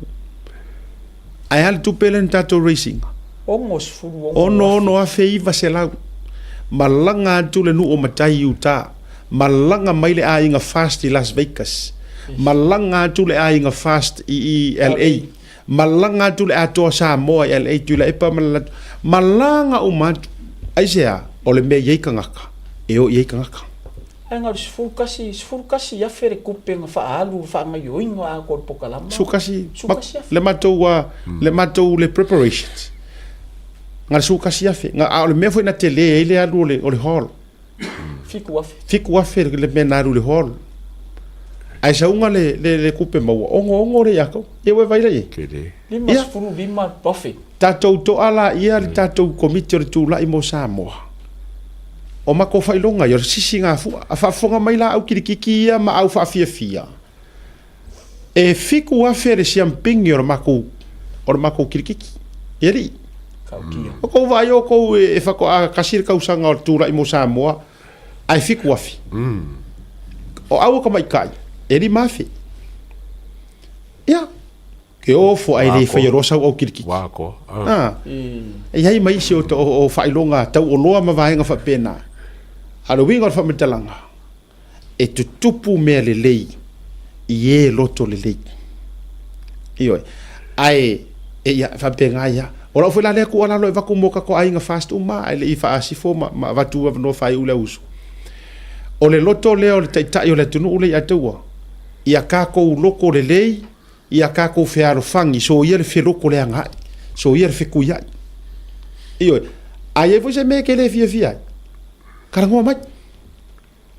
mai pole ale mea ngai fa ku uru lo ma fo. Ya. Le do me so au telenga.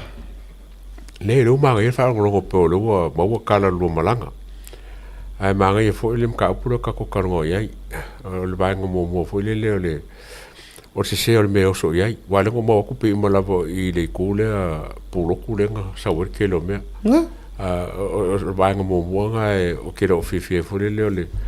o pe fo ringa mo le waru disi ku fai mai ia fai nga ka ko ro nga do fa kasi mo le so nga kasi o me lo ngorua fa ngo ia ska ka a fi me o loko por le loko por la ver ko nga loko por la ver ko nga loko a wala a fi fo loko langa ese a nga loko ese a mi o fa balear kan kala bai ma nga mi o lilo ele lo ese anga winga le anga la ia ka ngo ko ia sia so a wala mai ia loko ko ngam ka upungi langa le o loko ko nga mi o ia ko nga fa nga ia dia lo pe loko pope pe loko iki pe loko ele ma se loko ngi ia o ko nga mi o fa pe o menga ka wo la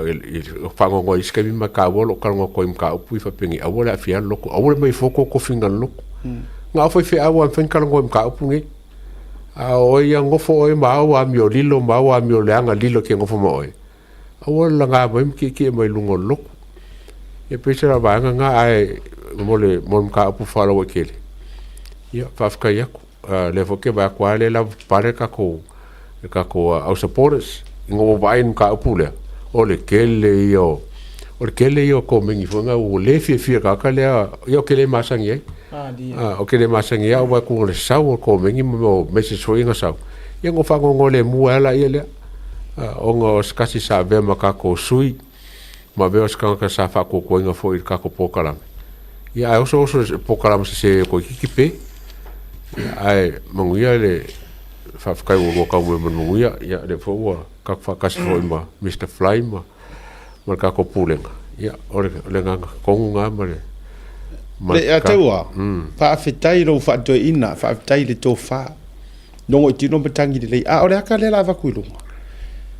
o le fea o aka ngei o aku ngei ke no e fe ka wile le ai le fa ma Mr Fly le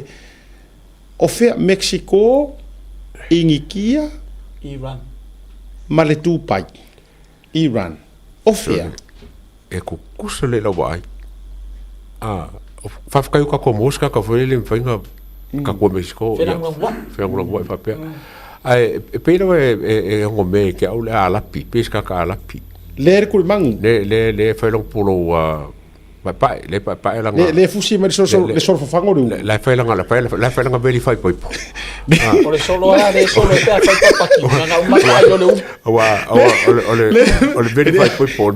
le for ka ka fimo al ba nga le longa kong pesca ka nga fo nga ka wo se ala ele ai ngi me nga ku fa pe malanga o le foi la fa pe ai se ka nga ka le pure di so le ka kampani ya le foi la yo la vai ora ese la vai ele fomu o ele fa so fa fango le lo udu le verify poi ele veli ele nga o le mer fa ka ngamu e fa le nga o le Mexico la nga e sa yo fo dinga ke le ai me feu we pesca ka fa o ke le far kamare o kong pinga ka o se pa ke le pusing makua sa o ya ka e mai ai ku lu foi lu makua fusi e le ya Mr Fly sau no nga fai o tau runga wo mo fa to temi ava tu nei 2 minute ya il tu lang fa be so to fa sa uni ole to e fo ya mal tau tu fo la una ngata to cheve ki mani so va nga male le fie te fie sau no ya ai me so mau o le awa o ke fa mga kwaku ya lai maka mara fe fingai o kala re mau ka po ya mau ya la nga fa fongu le ala fa o ku ke fa pe me so so mau ai ar ngai ka mo asia ka le ka ura ka po inga ya la ka po mai mau za mo ya mau ya aro mai ya ka po mai o le fa skala unga nge fiafi inga wo ku I foi lunga I le pule le tatou kampania ka ya o fa mangu yanga I e kolu o renga fola Amerika ya ia I ka fe o le kemio ke koe fo ia koe Amerika o le a fai suafa makai mai ia kungu ese me la le ke ru ko e marua o me mong ia ia me sini nga ka o le la ma wo suafa makai ia kungu ia oi foi la suafa le ka ave I Mexico ko a fai do pun oi uso le ile ngo fai mai pe area la kama o longa ngo la lo ke ro po fa Mexico o Ponchi nga ko ponchi o Ponchi le ngo la kama a le kia poncha Kei ro ka kero ingo. E fai fo ro ingo ia ro pala vale fo io ne fai ka pokalam. Ia. E pe fo linga e tatu te toto e ni ia fiafi. Ai ore me sidi maka ua le a ka uma siaka. Ia maua se aka. Ia maua se ko a fi mali i manatu malangona o ila to ne fiafi. E ui na tātou tau mawhai e wha manino ma wha malama le tele ma tā upu. Ai ole mea kaua, ka kawanga mau se aka. Lea vo i lau ke ongo sa i da vai ngia fiafi. Po o wa suwinga o le o langa i ki kou waka e whai e uanga le mo i a whai e o kou e amaka mai le pula kampangi. Sau i a le a kaua wakui o ke i ro oi. Peianga o fai aku li sika ko kalama o ke kalia suwinga e o mai o le laki fo o sa o mea ia o e maloro u malo Hussein ai va ai la o la kala ka ke ka ma vai ko e filo ai ka malo ma ngai mangai ya alwe o ke ni popore ia ko e filo ai ka malo ma ngai ke nge kilang kala inga i o le mera fai ya ni ngo fa fa penga ai o se fa ko le fia o kala ia ka malo o ke va o le pa wala me ngo ka u ikero minga fusi fa so mo ainga te mi o tala i ku Premier International Airport fa wa so ya Samoa malau mai mo fa fonga mai ne vang le fiafi ya elangona le fia pe ona o watu o a lava su wanga o a fo iwa enga e au mai au so ia o te le popole a o te langona le fia amu ia u via o fai ni tala tangata ia o le laki foi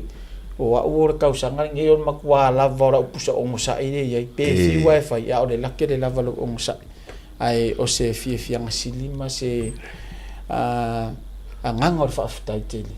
o neia va no pe o no tala no atu o ava noa le au maua a mawhai ona e te tala le whai tuto a mua e whape na ona mawhai ona e te tala ina le whai tuto alona lua sa o te tala ina le whai tuto a mua i nei ni usila e ala i le wala au lia na au mai e tō whai a asiata ia o te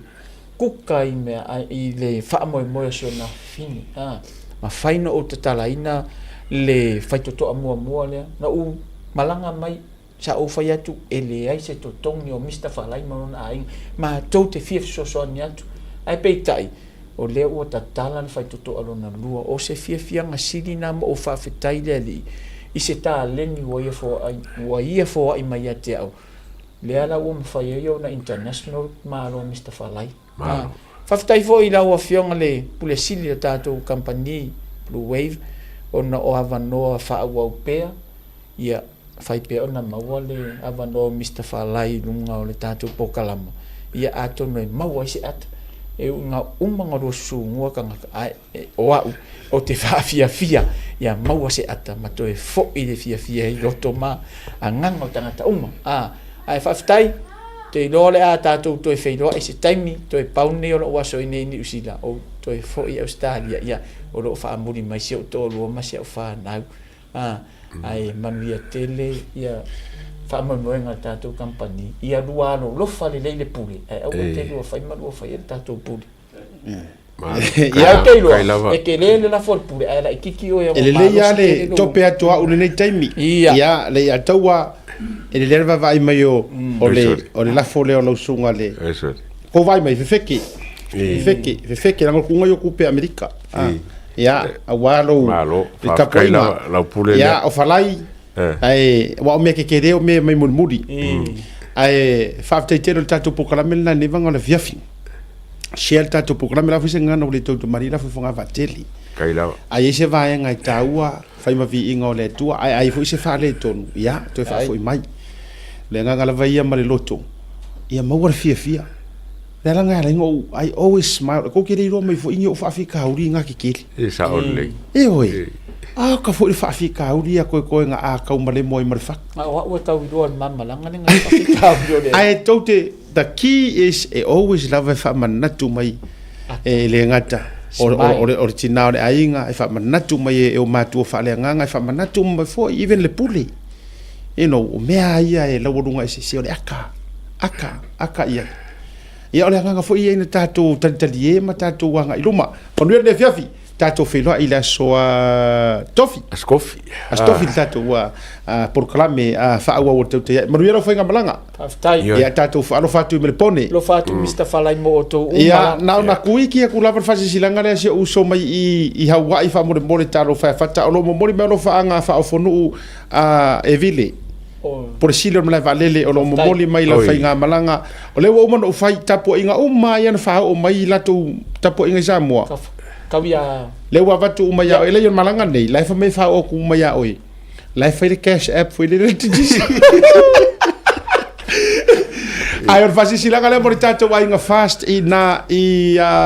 Hawaii to e fa mana tu le tato felo inga le suru matasi o mati lo aferu su maleono ia lima ile afia fino fuanga ia na utina tudunga lima fituono ka me highway ia sila fia tato Hawaii sai nia le nei fa sila silango tato wa felo inga masani lava ia ele sunga ile tete fono ia fata ia na uto etu na tulunga fa mana tuatu ia toto ia le na fo ifono tanga ile solusu mutasi o mati ia fa un matutala o umana nga le leile fai ngā malanga na malanga tuai la wafionga le taifono la wafionga le prestene o le tātou tūlai mo Samoa la matia manu tūlai mo Samoa le tātou meia le akale lunga le fionga ya tūlai mo Samoa le ataua e si o e meia le pe a ke ua io wa whakanga o e ke koe malanga whaatanga e foi e Katrina si sapai o ke aru pa fa so sixenge le meia ia ma ngai ya tios nga mo moli e toil fa malo fa te le lava la fionga te fono aloi maina Belinda walotu ia ole sui prestene ya Tina ia ole sui te fono le tofa siapo lotele sarmasina soalo maunga ole tato wa te tupe toila ia ma tato fa lotusi ma auto ma lava committee tu lai mo Samoa pele le loto Victorville faftai tele mo me uma me se foi pa ia aua ia se uso ia uta ulu ia martato committee ngalu lue o to uma ia me se foi se uso ia tonu le tuala ma o to uma sa tato felo ia faftai tele afe mai pe area la o fionga la upepetele pale ia o suite te fono ia mangalongo ai mai se foi o le te oloa ia toloa tato uma le felo tusi ia mauso fo ina tatou mafuta e te leta u toro lau o tau suafa whaaftai tele whengare ngale inga o mafutanga o mesili ia ona whaasifo mai la ia lea ia ina i tua whaafine o whai mo maa ainga ma tatou ainga umalava e le ngata fo o le tau te ia e al Blue TV ia tua fine ia mati ma le tau tonga ia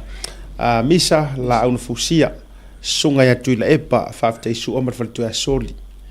to fine ya kalini me se fo sia autotonga e to fine tu lou le to fase umano e fo le felo tusi ora inga fast sia ngingi Stokes ya me se fo sia wali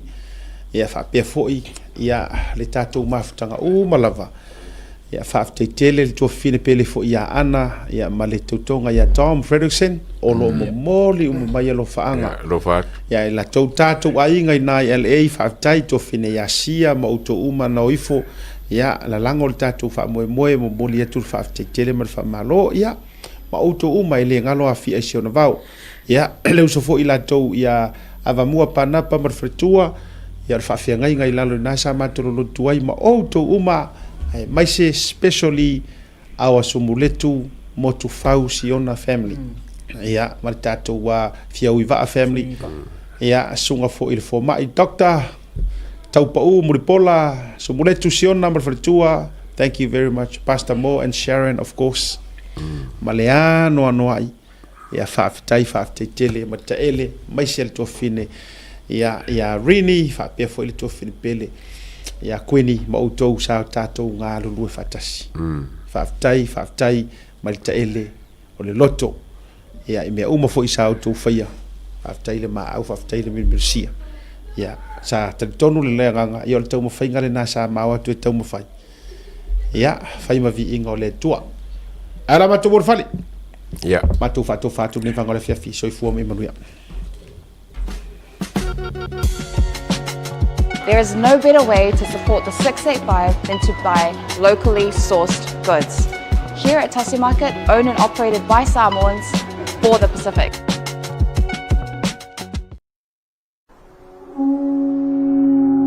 SMI Hardware is proud to be Samoa's leading provider of high-quality steel, metal and roofing solutions.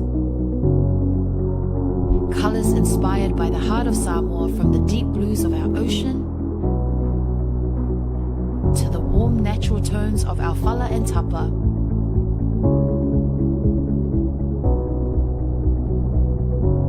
To the vibrant greens of our island plants. With over 12 colours to choose from, you can find the perfect look to complement your home, business or community project. Built to handle the sun, salt and storms with strength you can rely on for years. For durability and for style, SMI Hardware is your number one choice. Mole.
Talofa lava and welcome to Anava Moana Hotel. Located in the heart of the Vaitele industrial area in Nabia, Anava Moana Hotel is a place where comfort, connection and genuine Samoan hospitality come together. Whether you are visiting for work, spending time with family or traveling independently, we are here to make you feel welcome and at home. Our hotel offers a wide selection of spacious and flexible rooms, thoughtfully designed to welcome both family stays and independent travelers. Our single and double rooms feature modern designed showers and bathrooms.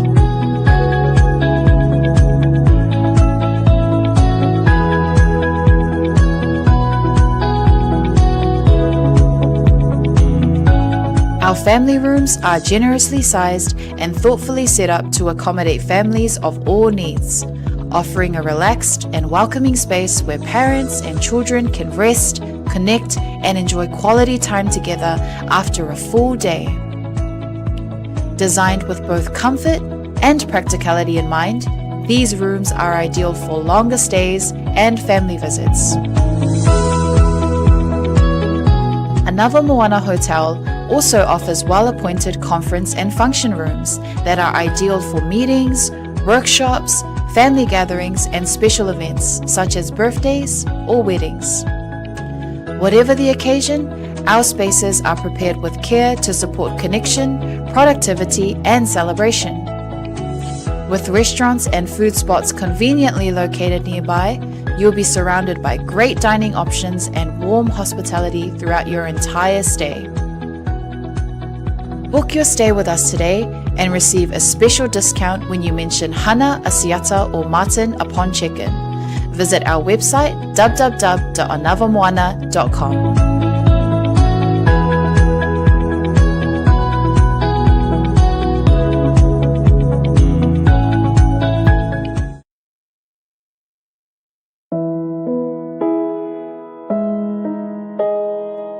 O le Os Pacific Funerals na whaawai le tasi le afe iwa se lau i wha i Sydney. Wha mawina o le lua i au unanga o le whale maliwa Samoa ma le Pasifika o whaawai i Australia. O lea ma mia sa o loto e tama whanau lava Samoa. Ua silia ma le tolu sultau sanga o lana tautua wha mama avenga mo tātou tangata. Ua tele langa waa i le whaafuaina o le au unanga ma ua matua fo i le iloa i le tautua. Mātou te mawhai lava o na mātou malanga atu I maota malawa e so se taimi e whaatala noa ina mta upu uma I ta pena I eil whai ngā malanga mo le ua wala au I eile atua. E ave se a eile atua tu vale mane le mautono a inga whaanoa noa e le a whaina po le hali taimi.